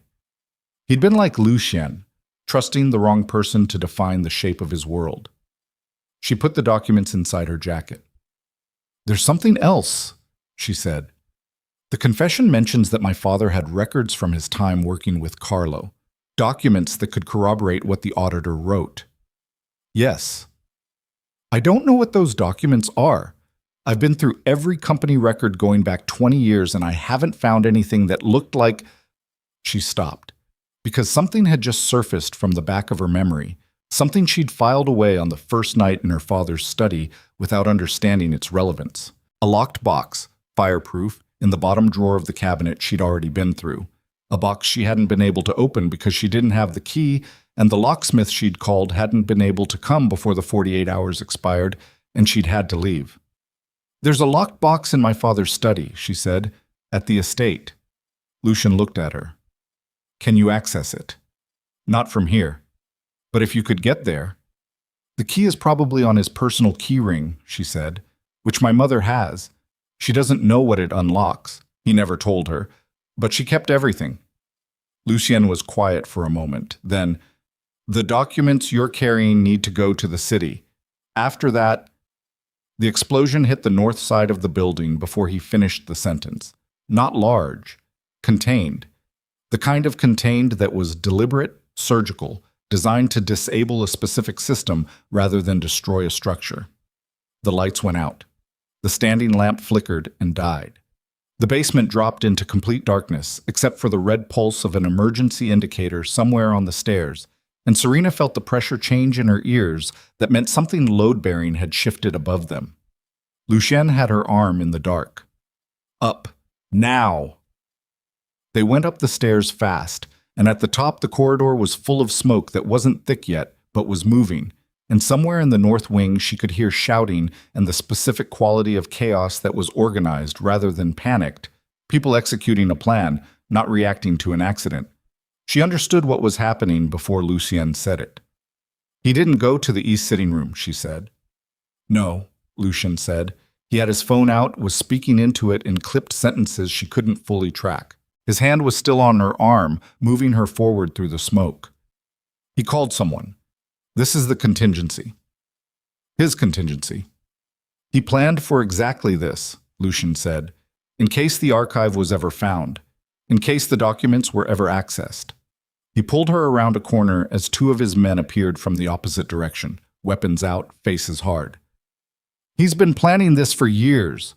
"Where is he?" "Not in the building anymore," one of the men said. "North Gate went down. He had a vehicle."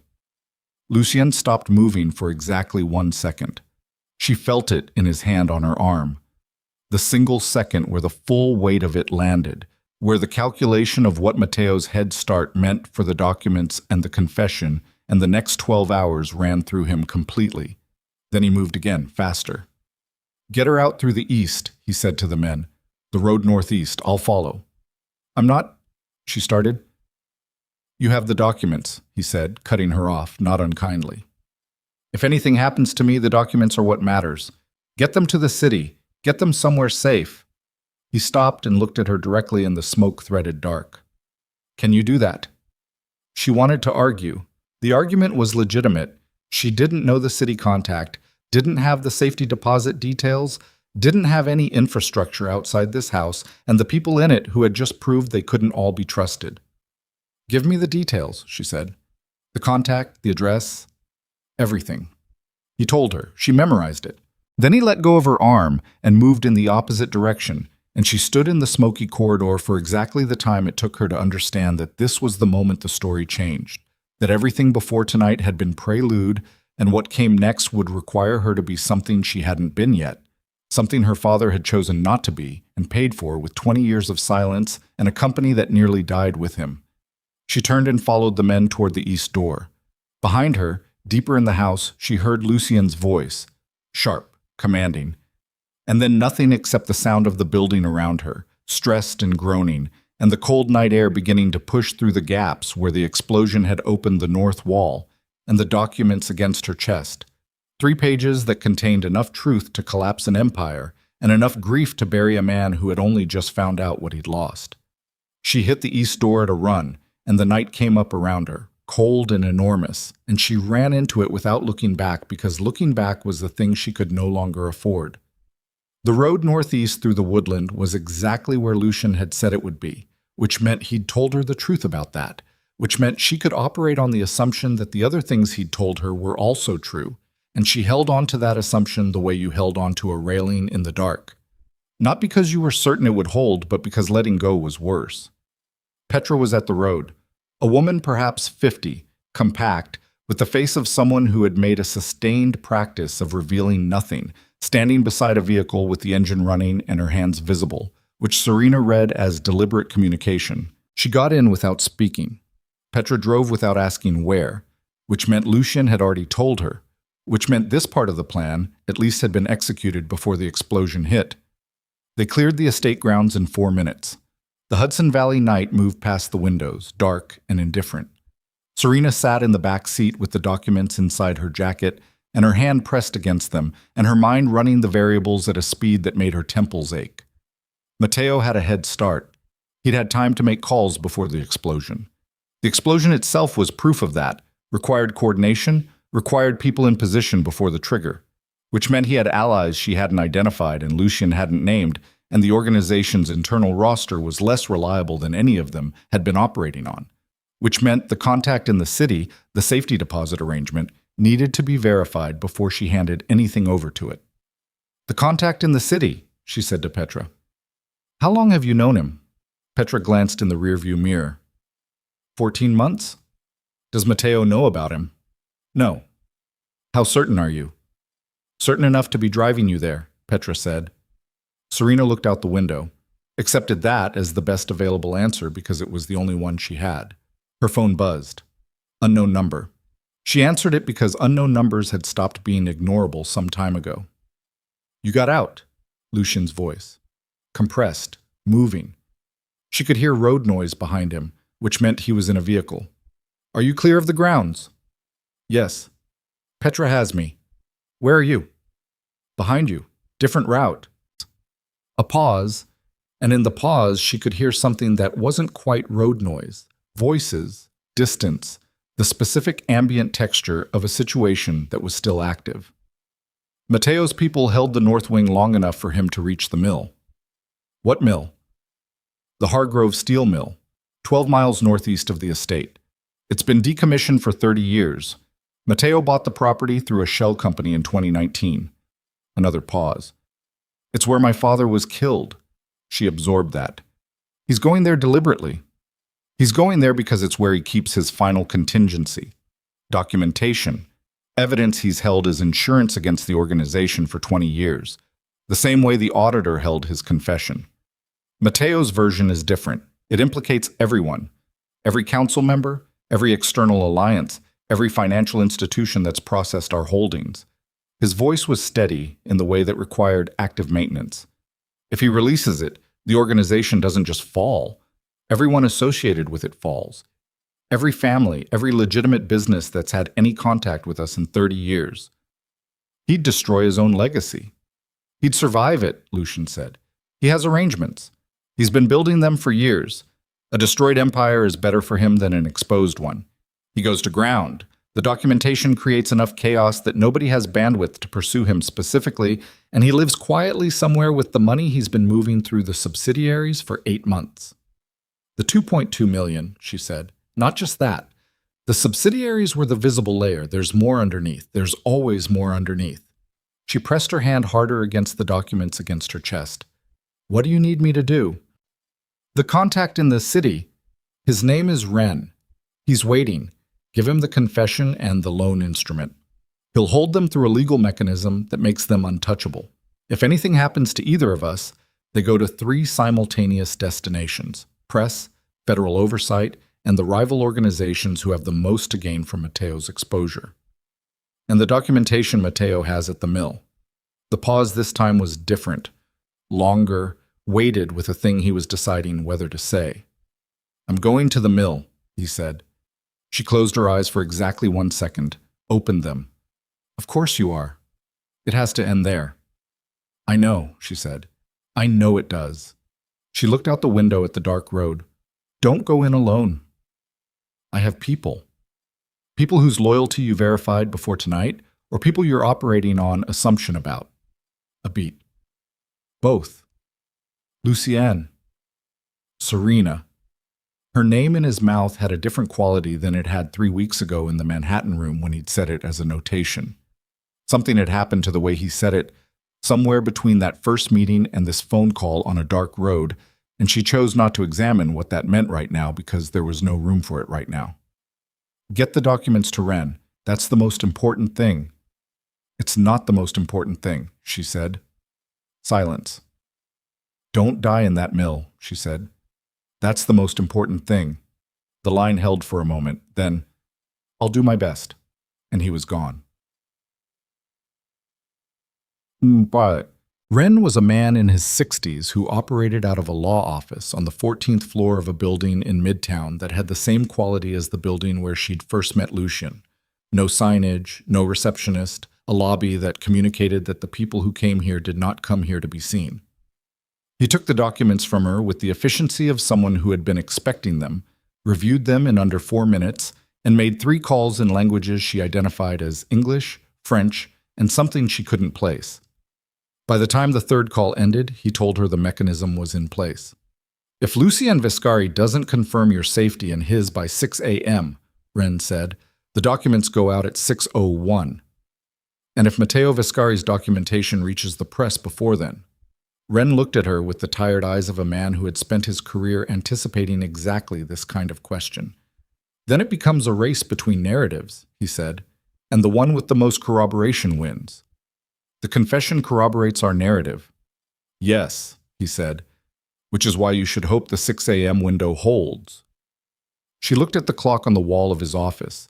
It was 3:47 in the morning. She had 2 hours and 13 minutes. She thought about Lucien driving toward a decommissioned steel mill where his father had been murdered, with a roster of allies of uncertain loyalty, to confront the man who had built his entire life for him and built it on a grave. She thought about the locked box in her father's study, the key on her mother's keyring, the records her father had kept for 20 years and never used. She thought about the fact that Matteo's documentation, whatever it contained, was the real weapon, that the confession and the loan instrument were defensive, were cleanup, but the thing Matteo held at the mill was offensive, was designed to destroy everything in its radius if deployed. She thought about the fact that she was the only person who'd been in this from the beginning who was not currently inside the Viscari organization structure, who had no position to protect, no loyalty to manage, no history that could be used as leverage. She was the outside variable, the one Matteo hadn't fully accounted for despite everything. She stood up. I need a car, she said to Ren. He looked at her. Miss Ashcroft. A car, she said. And an address, the Hargrove Steel Mill, 12 miles northeast of the Viscari estate. She held his gaze. The 6 a.m. window is contingent on Lucien's confirmation. I intend to make sure he can give it. Yet, the mill arrived out of the dark like something the landscape had been hiding, massive, angular, the bones of an industrial era that had been dead for 3 decades, its skeleton still standing because tearing it down cost more than leaving it. Chain-link fencing, long since breached in multiple places. Towers that had processed steel for 60 years now processing nothing but wind and rust. A structure that was somehow more present for being empty, the way abandoned things sometimes were. More insistent, not less.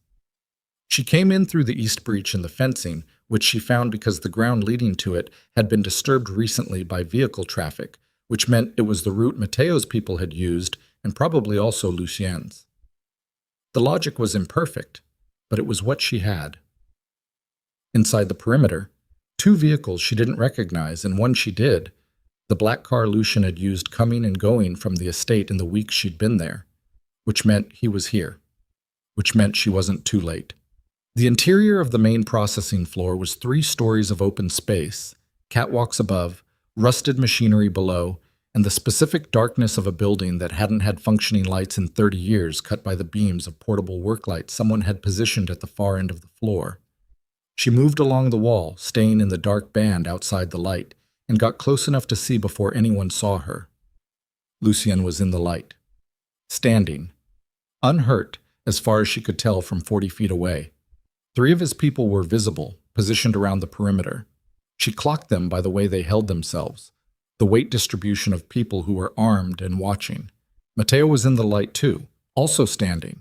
Between them and slightly elevated, he was on a low concrete platform, perhaps 18 inches off the floor, the kind of platform that had held equipment once and now held him with the particular quality of a man who had chosen his ground in advance. He was not alone. 2 men flanked him, and a third was positioned near a metal case on a folding table that had not been in this building 30 years ago and had therefore been put here recently, deliberately, as part of a preparation she could now see clearly. The case was open. Inside it, visible even from her distance, were documents and what appeared to be a hard drive and a phone connected to something she couldn't identify at this range. The documentation. Mateo's insurance. Already staged for deployment. She pressed herself against the wall and listened. "Built everything you have," Mateo was saying, in a voice that carried the way voices carried in large metal spaces, bouncing off surfaces and arriving slightly altered. "Every move you made, I was ahead of it. Every enemy you defeated had already been identified and weakened before you engaged them. You didn't rise, Lucien. I lifted you. To a throne you built on my father's body," Lucien said. His voice was different here than it was in the estate, stripped of the management, the architecture, the careful calibration, raw in the way of something that had been structured for a long time and had recently stopped being structured. "Explain to me how I'm supposed to separate those 2 facts." "Because the throne is real," Mateo said. "What your father would have built was a ruin. He was going to give 30 years of family legacy to men who would have used it to bury all of us. I protected the organization. I protected you. You were 13 years old. What did you think you were inheriting? A clean story? There are no clean stories. There are stories that don't start with murder. All the stories that matter start with something you can't say in a room with decent lighting." Mateo's voice was not defensive. It was the voice of a man who had made his peace with what he was so thoroughly that he no longer required external confirmation. "The question is not what I did. The question is what happens to what we built if you pursue this. The documentation in that case goes out at 4 a.m. regardless of what you do to me. The mechanism is already in motion. You cannot stop it. You can only decide what it means for what comes after." "What comes after?" Lucien said. "You absorb this. You become what I've been, the man who holds the real history and uses it as a tool rather than a wound. You let me walk, and I disappear, and in 5 years, none of this is a story anyone tells. The organization survives. Your people survive." He paused.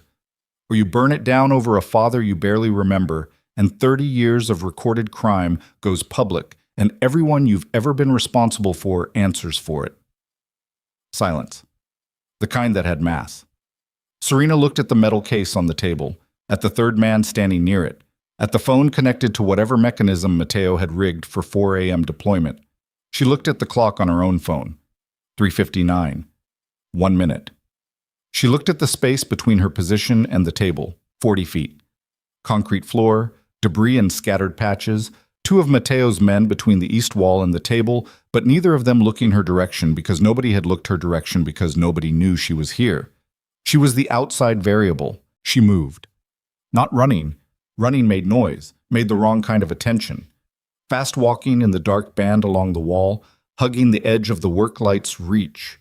Watching the 2 men near Mateo and the one near the table, and Lucien's people on the perimeter and calculating, constantly calculating. the geometry of who would see her first and from where and at what point the calculation stopped mattering because she'd either reached the table or she hadn't. 20 feet. The third man near the table was looking at Matteo and Lucien, drawn by the confrontation, his attention entirely consumed by the primary event. 15 feet. One of Matteo's flanking men shifted. She froze, pressing into shadow, and then shifted back. 10 feet. She reached the table. The phone was connected to the hard drive via a cable and to a portable router via another, and there was a timer application running on the phone screen with 2 digits she could read clearly, 0047. 47 seconds to 4 a.m. She didn't understand the full mechanism. She didn't need to. She understood the cable. She pulled it. Both cables, simultaneously, one in each hand, yanked hard from their ports. The timer application froze. The screen went dark. The router's indicator light died. The third man turned around. She was already moving backward, away from the table, back toward the dark band, and for exactly 2 seconds, nobody in the space understood what had happened. Then the third man shouted, and the shout cracked the confrontation at the center of the floor, open like a stone through glass, and everything happened at once. Matteo's face when he saw her, when he understood what she'd done, went through the same 3-stage collapse she'd seen in the basement. Shock, calculation, and then the cold place beneath both of them. That was what he actually was when you stripped away the management. "Kill her," he said. Lucien moved before the words finished leaving Matteo's mouth. He covered the distance between himself and Matteo's nearest flanking man in a way that didn't look like it should be possible for someone his size at that speed, and the sound of the impact was industrial, and the man went down and didn't get up. And then Lucien's people came in from the perimeter and the space became chaos in the specific organized way of people who had trained for exactly this, and people who hadn't trained quite hard enough. The third man, say, the one near the table, reached for her. She threw the hard drive. Not at him. At the concrete floor as hard as she could, with both hands, with everything she had. It hit the floor and bounced and skidded, and she stomped on it once as it slid past her foot, feeling something inside it crack with a satisfaction that was not clean, but was real. The third man grabbed her arm. She drove her elbow back into his face with the force of 3 weeks of accumulated fear and fury, and he made a sound and his grip loosened and she pulled free and ran toward the center of the floor toward Lucien because standing still was no longer an option for anyone. Matteo was not where he'd been. She registered this as she ran. The concrete platform empty, the space where he'd stood vacant, the 2 remaining men of his engaged with Lucien's people and losing that engagement. And she spun, looking for him, and found him at the east wall, moving toward the breach in the fence, toward the vehicles outside, toward whatever exit he'd always kept open for exactly this moment. "He's running!" she shouted. Lucien heard her. He was already moving, already past the people between him and the east wall, and she was running too because stopping was wrong, because Matteo reaching those vehicles meant Matteo reaching whatever backup plan existed beyond this building, and backup plans for men like him were things you did not want to encounter on the other side. They hit the east breach simultaneously, nearly, Lucien half a second ahead, and Matteo was outside, 30 feet ahead in the dark, moving toward the nearest vehicle with his jacket gone and his silver hair catching the ambient light from the mill's work lamps through the broken fencing. "Matteo," Lucien said. It carried. The mill's exterior wall bounced it, amplified it, gave it a weight that stopped the word being just a word. Matteo stopped. He turned around slowly. He was breathing hard, harder than he'd been inside, the controlled exterior finally showing the effort it cost. And in the dark outside the mill, his face was what it was without any room's lighting to soften it.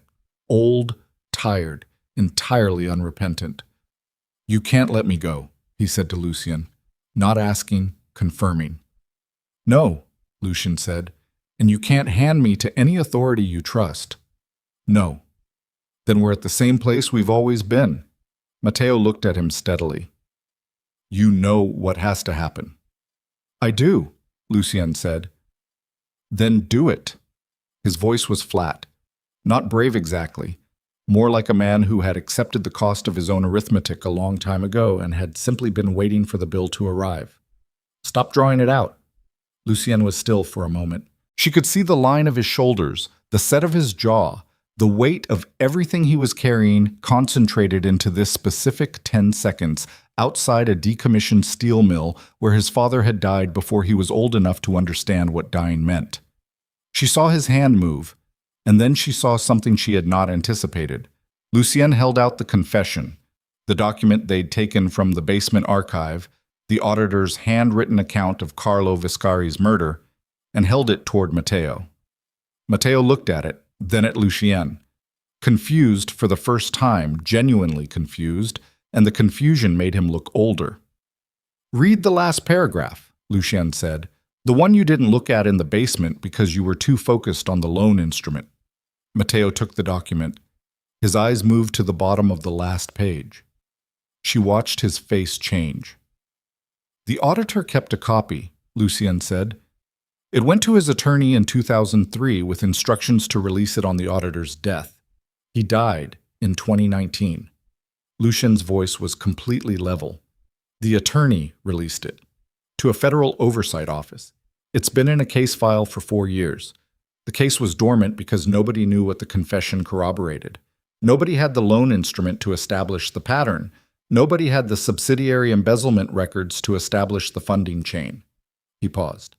"Until 3 weeks ago, when someone with exactly the right background was handed the financial documents and started asking the right questions." Serena understood what he was telling her, the full architecture of it, which was more deliberate than she'd known.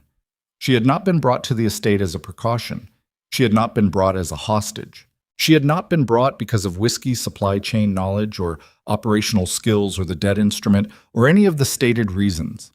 She had been brought because Lucienne had known for 4 years that a case file existed in a federal oversight office, and he'd known it needed corroboration, and he'd spent 4 years looking for the person who had the right access and the right skills and the right connection to the original events to build that corroboration.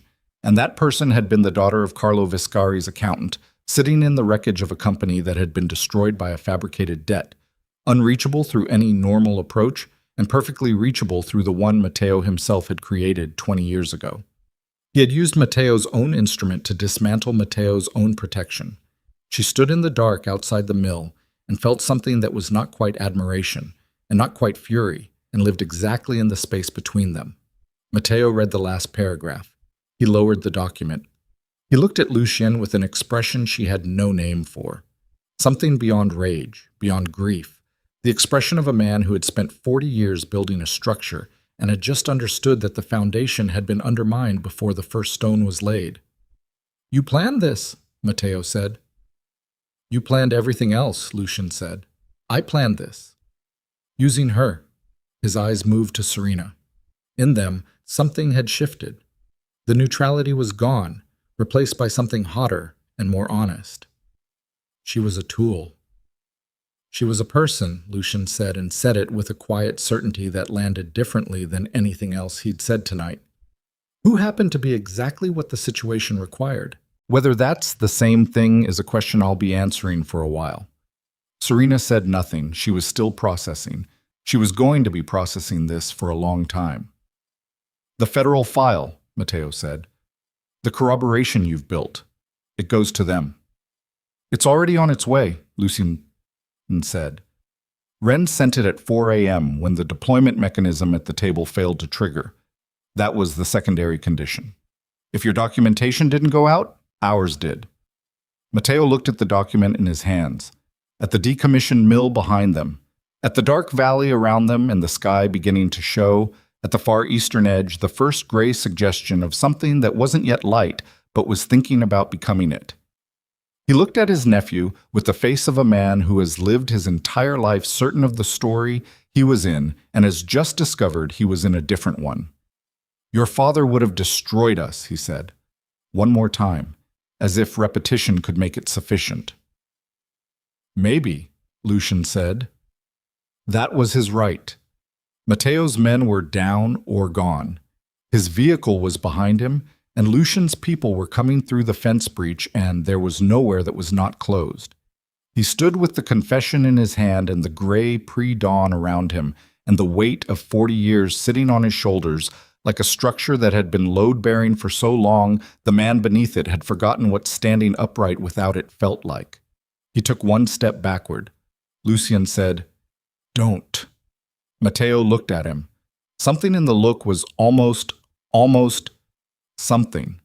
Not an apology, not regret in any form she could map onto the word, but something in the register of a man acknowledging that the account is real, that the numbers don't lie, that the thing you built and the cost of building it are the same fact and you only get to claim one of them. He took the second step. The catwalk above the east exterior wall had been rusted through for 30 years. The section above the breach in the fencing held the weight of nothing, and had held the weight of nothing for a long time, and was not designed to hold anything more. When Matteo stepped onto it, when he chose the elevation as the move, the high ground as the last position, it held for exactly 3 seconds. She heard the sound of it giving way. She did not look away in time. The catwalk came down in sections, the way old metal failed. Not all at once, but in a sequence. Each connection point surrendering in order of its weakest link. The sound of it a series of reports that were almost mechanical in their regularity, almost patient, as if the structure had been waiting for exactly this load to finally make the case for letting go. Matteo fell with it. Not far.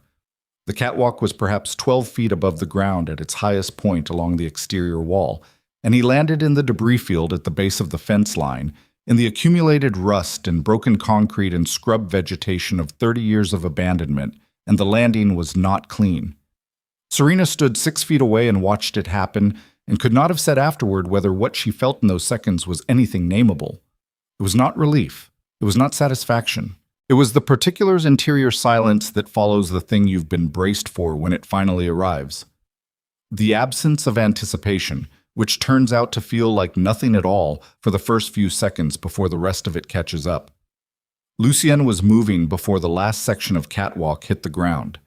He crossed to where Matteo had landed and dropped to one knee, and his hand went to his uncle's neck, checking, and she saw from his posture and the quality of his stillness what the check confirmed. He stayed on one knee for a long moment. She didn't go to him. She understood, without being told, that this was not a moment she was supposed to witness too closely. She turned away and looked at the eastern sky, which had moved past suggestion into the first actual pale color of approaching morning, and she breathed the cold pre-dawn air that smelled of rust and wet earth and the particular quality of a night that had been very long and was almost over. Behind her she heard Lucien stand. She heard him speak to his people in a low voice she couldn't make out. She heard the organized movement of the situation being managed, the specific sounds of men who had done difficult things before and knew what the aftermath required. She waited. When he came to stand beside her, they were both looking east, at the sky that was becoming something you could name, and neither of them spoke for a while because the words that existed for what had just happened were not the right words yet, and they both seemed to understand that using the wrong words now would cost something they couldn't afford to lose. "He chose it," she said finally. "Yes," Lucien said. "He could have let your people take him." "Yes, but that would have meant someone else defining the end of his story," Lucien said. "He'd been writing it for 40 years. He wasn't going to let it be finished by anyone else." He paused. "That's the most honest thing I can say about him." She thought about that, about a man who had built an empire on a lie and maintained it with such consistency and force that the lie had become indistinguishable from the truth for everyone inside it, including the man it had been built to serve. About the particular tragedy of that, not sympathetic, not forgivable, but real in the way that things were real when they came from human machinery operating at full capacity in entirely the wrong direction. "The federal file," she said. "Wren sent it at 4. "Yes." "What happens now?" He turned to look at her, and in the early gray light his face had the quality of something that had been through high heat and cooled, changed in its structure, the same materials but reorganized into a different configuration, older, more honest maybe, in the way that things became more honest when the scaffolding around them came down. "The organization will be investigated," he said. "Most of what we've built is legitimate at this point. The holdings, the real estate, the distribution infrastructure. Some of it won't survive scrutiny. The parts that won't, I'm not going to fight for. He paused. I've been running something that my uncle built on my father's murder for 20 years. Whatever I built on top of that, some of it was real and some of it was the same lie in a different suit. I need to know which is which before I can tell you what happens next. That's a long process, she said. Yes. What do I do in the meantime? He looked at her directly. What do you want to do? She considered the question seriously, the way it deserved. She thought about the Ashcroft estate, where her mother was asleep right now in the guest house, unaware of everything that had happened in the past 3 weeks. She thought about the company, the distilleries, the distribution network, the 340 people who'd worked there longer than she'd been alive, who had shown up every day through recessions and recalls, and the slow deterioration of a man who'd been carrying a secret that weighed more than he'd known. She thought about the locked box in her father's study, which she still hadn't opened, and the key on her mother's key ring. I need to go home, she said. I need to see my mother. I need to open a box. The records your father kept. If they're there, she said. If they're what I think they might be, the federal case gets stronger. If they're not, I at least know the full shape of what my father was carrying. She paused. Either way, I need to know. Lucian nodded once. Petra will drive you. And you? I have things to manage here, he said, which was true and also not the whole truth, and she let it be what it was. She started to turn, stopped. The debt, she said. He looked at her. The 2-year arrangement, she said. The terms of the agreement. I've been here 3 weeks. The debt is closed, he said. It was always closed. There was no legitimate debt. I know that, she said. I'm asking about the agreement we made in Manhattan. The one where I said 2 years and you said yes, and I came here under those terms. He was quiet for a moment. The morning light was strengthening, moving from gray into the first pale gold at the horizon's edge. That agreement was made under false pretenses, he said. On both sides, as it turns out. You didn't know what you were walking into. I didn't know the full shape of what I was asking you to walk into. He paused. I would say it's void, but I think that decision belongs to you. She looked at him for a moment. Then she turned and walked toward the fence breach and the vehicle beyond it, and the road that went back toward a world she was going to have to rebuild, from whatever was left in the box in her father's study and whatever her mother's face looked like when she came to the door and saw her daughter standing there at 6 a.m, looking like she'd been through something she wasn't ready to name yet. She didn't say goodbye. It didn't feel like goodbye. She didn't know what it felt like yet. She got in the car and Petra drove her south as the sun came up, and she sat in the back seat with her hands in her lap and watched the Hudson Valley morning arrive over hills that didn't know anything about what had happened in the hours just before them, and found, to her own surprise, that she was not crying and did not particularly want to, and that the thing she felt most strongly was hungry, which seemed absurd and was probably the most honest thing her body had said in 3 weeks. Her mother answered the door in her garden clothes at 6:47 in the morning, which meant she'd already been up, which meant the garden had already called her out before the house had finished waking, because that was who Eleanor Ashcroft was, a woman for whom the living things in her care were the first consideration of every day, regardless of what the rest of the day held. She looked at Serena in the doorway. She looked at the state of her. The clothes she'd been wearing for 17 hours, the graze on her arm under the jacket, the specific quality of a face that had been running on adrenaline and cold air and zero sleep, and had just started to feel all of it at once. Eleanor said, "Come in," and stepped back, and that was all, because Eleanor Ashcroft had always communicated the things that mattered through the economy of action rather than language, which was perhaps where Serena had learned to do the same thing. Inside, she made tea without being asked. Serena sat at the kitchen table, the same table she'd sat at her whole life, the one with the ring from a hot mug on the near left corner that had been there since she was 9, and wrapped her hands around the cup when it appeared and felt the warmth move through her palms and into the rest of her, the first warmth that had reached her since the estate fire the night before. "I need the keyring," Serena said. "Dad's personal keys. The one with the small key that doesn't match anything obvious." Eleanor looked at her. A long look.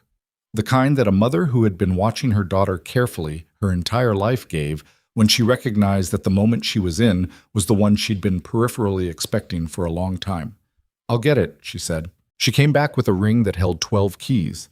Serena identified the one she meant immediately. Small, old, different metal from the others. The kind of key that belonged to a lock that had been bought for a specific purpose rather than a generic one. She went to the study. The box was where she'd left it, or where it had always been, in the bottom drawer of the fireproof cabinet, behind the hanging file folders she'd sorted through on the night the debt notice arrived. She put the key in the lock, and it turned with the resistance of a mechanism that hadn't been used in a long time, but had been well made and held its precision. Inside the box were three things: a folded document, heavy paper, the kind used for legal instruments, an envelope sealed with tape, her name written on the front in her father's handwriting. The actual handwriting, the one she knew, not the forgery she'd seen in the basement, and a small notebook, the kind with the black cloth cover, the kind her father had always used for personal notes that he considered too important for electronic storage. She opened the notebook first. The handwriting was dense, precise, her father's characteristic style of recording things he intended to return to. The entries were dated and ran from 2002 through 2019, the last entry made approximately 2 years before his death.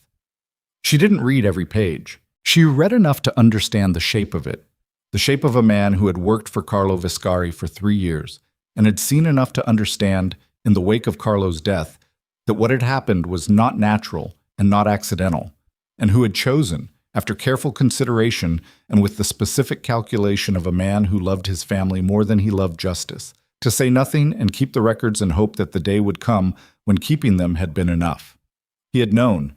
Not everything, not the forged debt instrument, not the specific mechanism Matteo had used, not the names of the men who had certified the fabricated evidence, but he had known that Carlo Viscari's death was not what it appeared to be, and he had known that Matteo had benefited from it, and he had kept the financial records from his consultancy period because they were the only thing he possessed that could corroborate what he couldn't prove with what he knew.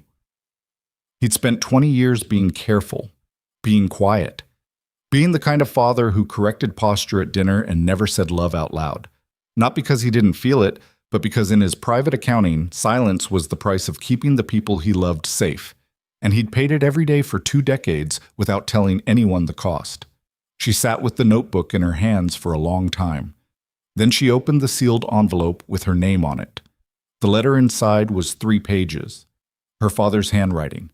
Dated 6 months before his death, she understood, reading the opening paragraph, that he'd known by then that he was sick, that the timeline was shortening, that the calculation he'd been running for 20 years was approaching its terminal entry. He wrote about the records, about what they contained and what they corroborated, about the safety deposit box in the city, a different one from Wren's, one her father had maintained himself, where copies of everything were held. He wrote the name of his attorney, who had instructions. He wrote near the end that he was sorry for the weight he'd carried in silence, and for the weight the silence had placed on everything around him without his being able to name it.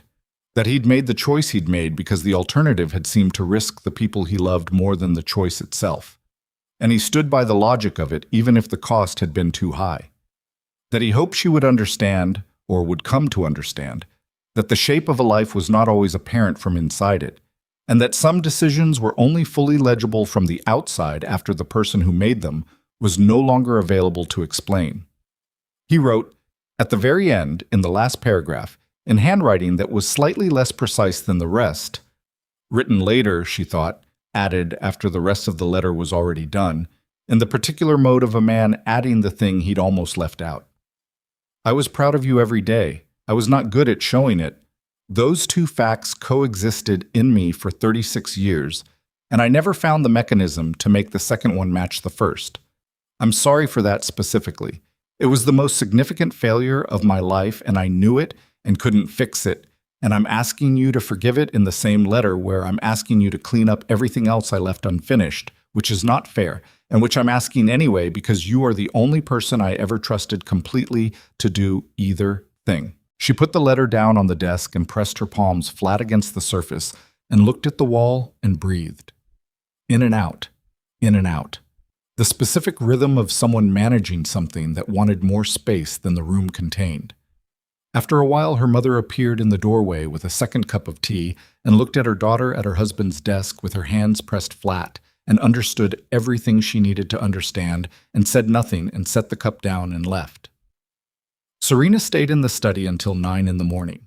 Then she photographed every page of the notebook and every document in the box with her phone, sent the photographs to Wren's secure contact point, called the attorney whose name her father had written, and arranged for the safety deposit box to be accessed and its contents added to the federal case file that was already, as of 4 a.m., in motion.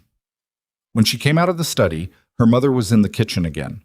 Serena sat down at the table and drank the second cup of tea cold and told her mother the parts she needed to know and omitted the parts that would change nothing and cause harm, and sat with the specific difficulty of deciding which was which, and being uncertain she'd divided it correctly. Eleanor listened without interrupting. When Serena finished, she was quiet for a long moment, looking at her hands around her own cup. "Your father," she said at last, "was a man who believed that protecting people meant not asking them to carry what he carried." She paused. "He was wrong about that, but he wasn't wrong about the impulse." Another pause, longer. "He loved us in the most inconvenient way possible.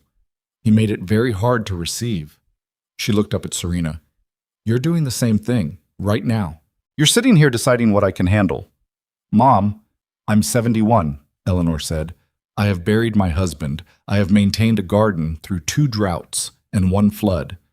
I can handle what's real." She held Serena's gaze with the particular steadiness of a woman who had spent 40 years in the company of a man who underestimated her and had arrived at a point beyond minding it. "Tell me the rest." So Serena told her the rest. The federal investigation moved with the deliberate pace of institutional processes that had been built to be thorough rather than fast, which meant it moved slowly and then all at once. The Viscari organization's financial holdings were frozen in stages through the autumn. The legitimate businesses, the real estate, the distribution infrastructure, the legitimate investments that had been built over the decades since Lucien had taken over and begun methodically separating the clean from the inherited, were assessed individually and released in stages as they were cleared. The criminal infrastructure, the money that had moved through the subsidiary accounts Serena had traced, the historical operations that the auditor's confession implicated, the network of corrupt official relationships that Matteo's insurance documentation had inadvertently mapped in the process of being prepared as a weapon, that was dismantled piece by piece in the way that large structures were dismantled, from the outside in and the top down. Lucien cooperated, entirely and without visible resistance, which surprised the investigators enough that they spent the first 3 weeks assuming the cooperation was strategic, and then spent the next 3 weeks realizing it was structural. That he had made a decision about what the organization was going to be that preceded the federal inquiry by several years, and the inquiry had simply accelerated the implementation of a plan that had been underway. The decision cost him. There was no version of cooperating with the dismantling of a criminal enterprise you had led that did not cost you the trust of the people whose loyalties had been organized around its perpetuation. Several of those people made their displeasure known through channels that required Lucien to maintain security precautions he didn't discuss in detail when he and Serena spoke, which they began doing by phone in the weeks following the mill, and then in person in November when she came to the city for meetings related to the federal case, and they met for dinner at a restaurant she'd chosen because it was unremarkable and small, and not the kind of place anyone expected either of them to be. He looked different, not diminished, something else. Like a man who had put down something very heavy and was relearning what his own posture felt like without it. He sat across from her and ate actual food and asked about the distillery with what appeared to be genuine interest, and she told him about the production calendar and the new distribution contract she'd signed with a regional retailer, and the conversation had the quality of 2 people trying on a version of normalcy to see if it fit and finding that it was strange, but not wrong. "The council," she said at some point in the middle of dinner. "Scattered," he said. "Some cooperated, some ran. 2 are in federal custody." He set his fork down. Dorian Fetch cooperated fully. The subsidiary embezzlement was his, as we suspected, but the mechanism had been established by Matteo's people. Fetch had been coerced into it 2 years earlier and had been trapped in it since. His cooperation significantly deepened the case. "Will he face charges?" "Yes," Lucien said. Reduced, given the cooperation. But yes. He picked up his fork again. He asked about you. What did he say? He said you were the most dangerous person he'd ever underestimated. He said it as a compliment. She looked at him. It's strange to have Dorian fetch his compliments. Welcome to my entire adult life, Lucian said, and it was the first thing she'd ever heard from him that was genuinely, simply funny. And the surprise of laughing at it, the physical fact of it, the involuntary release, felt like something moving through a door that had been closed for a long time. They sat with that for a moment. I looked at the original agreement, she said, the one Wren held, the terms. And the 2-year arrangement was void, she said. You said so. I did. But I've been thinking about the framing, she said, about what you said at the mill, Bug, that you'd been looking for the right person to build the corroboration, that you brought me into the estate with that intention. He was still. Yes. That means you read every file on me before you made the offer in Manhattan, she said. You knew my background. You knew my skill set. You knew what I would find in those documents if you handed them to me. Yes. And you knew that I would find it honestly, she said, that I wouldn't manufacture a case or overreach or miss something for the sake of a conclusion. You needed someone who would read the books accurately and tell you exactly what was there, not what you wanted to be there. Yes, he said. That's a very precise kind of trust, she said, to extend to someone you've never met. It was based on evidence, he said. Your professional record, your father's record, the specific history. He paused. And on the phone call I intercepted 7 months before I ever spoke to you. She looked at him. The estate's communications monitoring flagged a call your father made 6 months before his death, he said, to a financial journalist. He almost surfaced everything. He called the journalist, spoke for 4 minutes, and then said he'd changed his mind and hung up. He looked at her steadily. I had the call analyzed, his reason for stopping. What was his reason? He said he had a daughter, Lucian said. He said he wasn't sure the story was worth what it would cost her. The table between them was quiet. He protected you by staying silent, Lucian said. You finished what he started by refusing to. That's not a contradiction. It's the same thing running at different speeds in different people. She looked at him for a long moment, at the face she'd been reading for months, learning its calibration, its tells, the specific geography of what it showed and what it withheld. You could have told me this from the beginning, she said, in Manhattan. You could have asked me directly, explained what you knew, what you needed, what the situation was. Yes, he said, but you didn't. No. Why? He was quiet for a moment. The restaurant moved around them, ordinary and indifferent, and he sat with the question the way he sat with things that required genuine thought rather than managed response. Because I wasn't certain, he said finally. About you. About whether what I thought I saw in the record was actually there, about whether my judgment was sound given what I had at stake, about whether asking someone to walk into that situation with full knowledge was more honest or more cruel than the alternative. He paused. And because I was not, at that point, prepared to admit to another person how much I needed what they had. That's a separate failure, and I recognize it as one. She nodded. The admission had cost him something she could see, and she was not going to minimize the cost. The estate, she said, what happens to it? It's been signed over to a foundation, he said. Children's Rehabilitation Services. The endowment comes from assets I'm not contesting in the federal process. He looked at his plate. It was Mateo's house before mine. I lived in it for 20 years. I never once thought of it as mine. He paused. It should be something else now. She thought of the garden nobody used outside her east wing window, of the cold room and the thin light and the 2 bags she'd unpacked with precise efficiency on her first night while the Hudson Valley dark came down outside. Of the desk where she'd written everything she'd observed because writing was how she held things still long enough to understand them. The distillery, Lucien said, with a different quality. The question behind the question quality she'd learned to hear from him. How does it look? Like something that was nearly destroyed and didn't quite make it there, she said, which turns out to be a reasonable foundation. The bones are good. She looked at him. It'll take 3 years to be what it should be, maybe 4. I have time, he said, and then seemed to hear the weight of what he'd said and the direction it pointed, and looked at her with an expression that was asking something without using the language for asking it directly, which was typical of him and probably always would be. "You have terrible instincts about how to tell someone you want to be in their life," she said. "I'm aware," he said. "You should work on that." "I'm working on a number of things," he said. "I've been told I have a tendency to over-architect situations and under-communicate the human content." "That's a very precise diagnosis."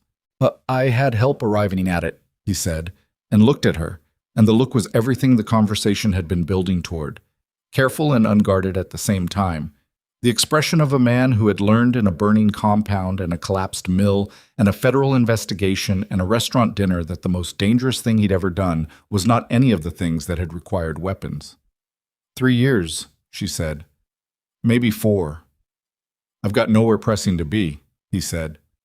She looked at her plate, looked at him, looked at the unremarkable restaurant around them, where nobody knew either of their names or their history or the specific density of everything that had happened between Manhattan and here. "Buy me dessert," she said. "Done," he said. The last day of autumn that year was a Friday, cold and clear. The kind of day where the light came in at an angle that made everything look more precisely itself than usual, sharper edged, more committed to its own color. The Ashcroft distillery grounds were quiet at 6 in the morning, the production floor not yet running, the smell of grain and oak, and the specific sweetness of the aging process hanging in the cold air like something the property exhaled. Serena walked the grounds before the day began, the way she'd been doing since coming back. Not checking things, not working, just walking, which was something she hadn't done before any of this, and had started doing after, in the particular way of someone relearning their own relationship to a place they thought they knew. The locked box was in her office now, empty. Its contents had served their purpose, had gone into a federal case file and helped build something that would outlast the events it documented. But she kept the box because it had been her father's, and because keeping it felt like the right acknowledgement of the fact that some things were important, not for what they held, but for what holding them had meant. The letter was in the box. She reread it occasionally. Not often. Enough. Her mother was in the garden by 7, which was normal. The garden had survived the season well, which Eleanor reported with the same even tone she used for everything. The tone of a woman who had maintained her interior temperature through things that would have disrupted the thermostat of most people she'd ever known, and who was not going to change that now. The federal case moved forward. There were hearings she attended and depositions she gave and documents she provided through attorneys who communicated with federal offices through channels that were formal and careful and took a very long time. She answered every question completely. She did not minimize or expand. She told what she knew in the order she'd learned it and let the structure of the truth carry the weight, because she'd been in enough boardrooms and enough desperate nights to know that the most persuasive thing a true account had going for it was its internal consistency, the way it held together without requiring support. Lucien's cooperation with the federal process generated, in some quarters, a particular kind of contempt, the contempt people reserved for those who didn't go down fighting, who chose the coherence of their actions over the performance of loyalty to a structure that had already collapsed. She heard about this through Wren, who communicated things to her occasionally that she needed to know, and she understood it without agreeing with it, because she'd seen what the structure had actually been built on, and she knew what maintaining performance loyalty to it would have cost. The thing she thought about most, in the quiet parts of those months, was her father's phone call. The journalist he'd called and then stopped. The 4 minutes, and the reason he'd given for stopping, and the version of events that would have unfolded if he'd kept talking, if he'd been willing to place the cost on her rather than on himself. She didn't know if it would have been better. She thought probably it would have been faster, and faster was not always better, and the things that had happened in the 3 weeks she'd spent inside the Vescari estate had made her who she was now in ways that a faster path would not have, and she was not sure she'd trade the making of herself for the convenience of an earlier resolution. That was not a clean thought. She didn't need it to be clean. She needed it to be true. And it was. Lucien came to the distillery for the first time on a Tuesday in December, which was when she'd told him the first batch of the new production run would be ready for tasting, and which she'd said with the specific casualness of someone offering information rather than an invitation, leaving the interpretation to him. He came. He drove up the distillery road in a car she didn't recognize and got out in the cold morning air and looked at the grounds with the expression of a man seeing a thing for what it was rather than what it wasn't. She took him through the production floor. He asked questions that were precise and specific and revealed that he'd read about the process before coming, which was typical of him and which she found, as she found most things about him that were typical, both irritating and exactly right. In the aging room, walking between the rows of barrels, in the particular quiet of a space where time was the primary ingredient, he stopped and put his hand flat against the side of one of the older barrels. 10 years, one of her father's, one of the ones that had been aging since before any of this, and held it there for a moment with his eyes closed. She watched him. She gave him the moment. When he opened his eyes and looked at her, the expression on his face was the simplest thing she'd ever seen from him. Not managed, not calibrated, just present, in the way that people were present when they had stopped performing for an audience that included themselves. "It smells like time," he said. "That's exactly what it is," she said. They stood in the aging room in the cold quiet, with 20 years of her family's work breathing around them in the dark, and the morning outside the heavy walls going about its business, and the specific weight of everything they'd both survived sitting between them. Not as a barrier, but as a shared fact. The way all the heaviest things eventually became when you carried them long enough. Not lighter, exactly, but more yours, more integrated into the structure of who you were, less a wound and more a scar, which was the difference between something still happening and something that had happened and was now part of the permanent record of you. She poured 2 glasses from the sample she'd brought. He took his without looking at it, looking at her instead. "The debt," he said, one more time. The last time. "Closed," she said. One more time. A long time ago. "Then what is this?" he said. She looked at her glass. At him. At the barrels her father had filled with something that took a decade to become what it was supposed to be. "Something that's still becoming," she said. He touched his glass to hers. The sound was small and clear in the quiet room, and outside the distillery the last day of autumn was making its ordinary way toward noon without ceremony, and the barrels breathed in the dark around them with the patience of things that had learned there was no shortcut to being ready. She drank. It tasted like time, like cost, like the specific sweetness of something that had been through enough to know what it was. It tasted like the truth.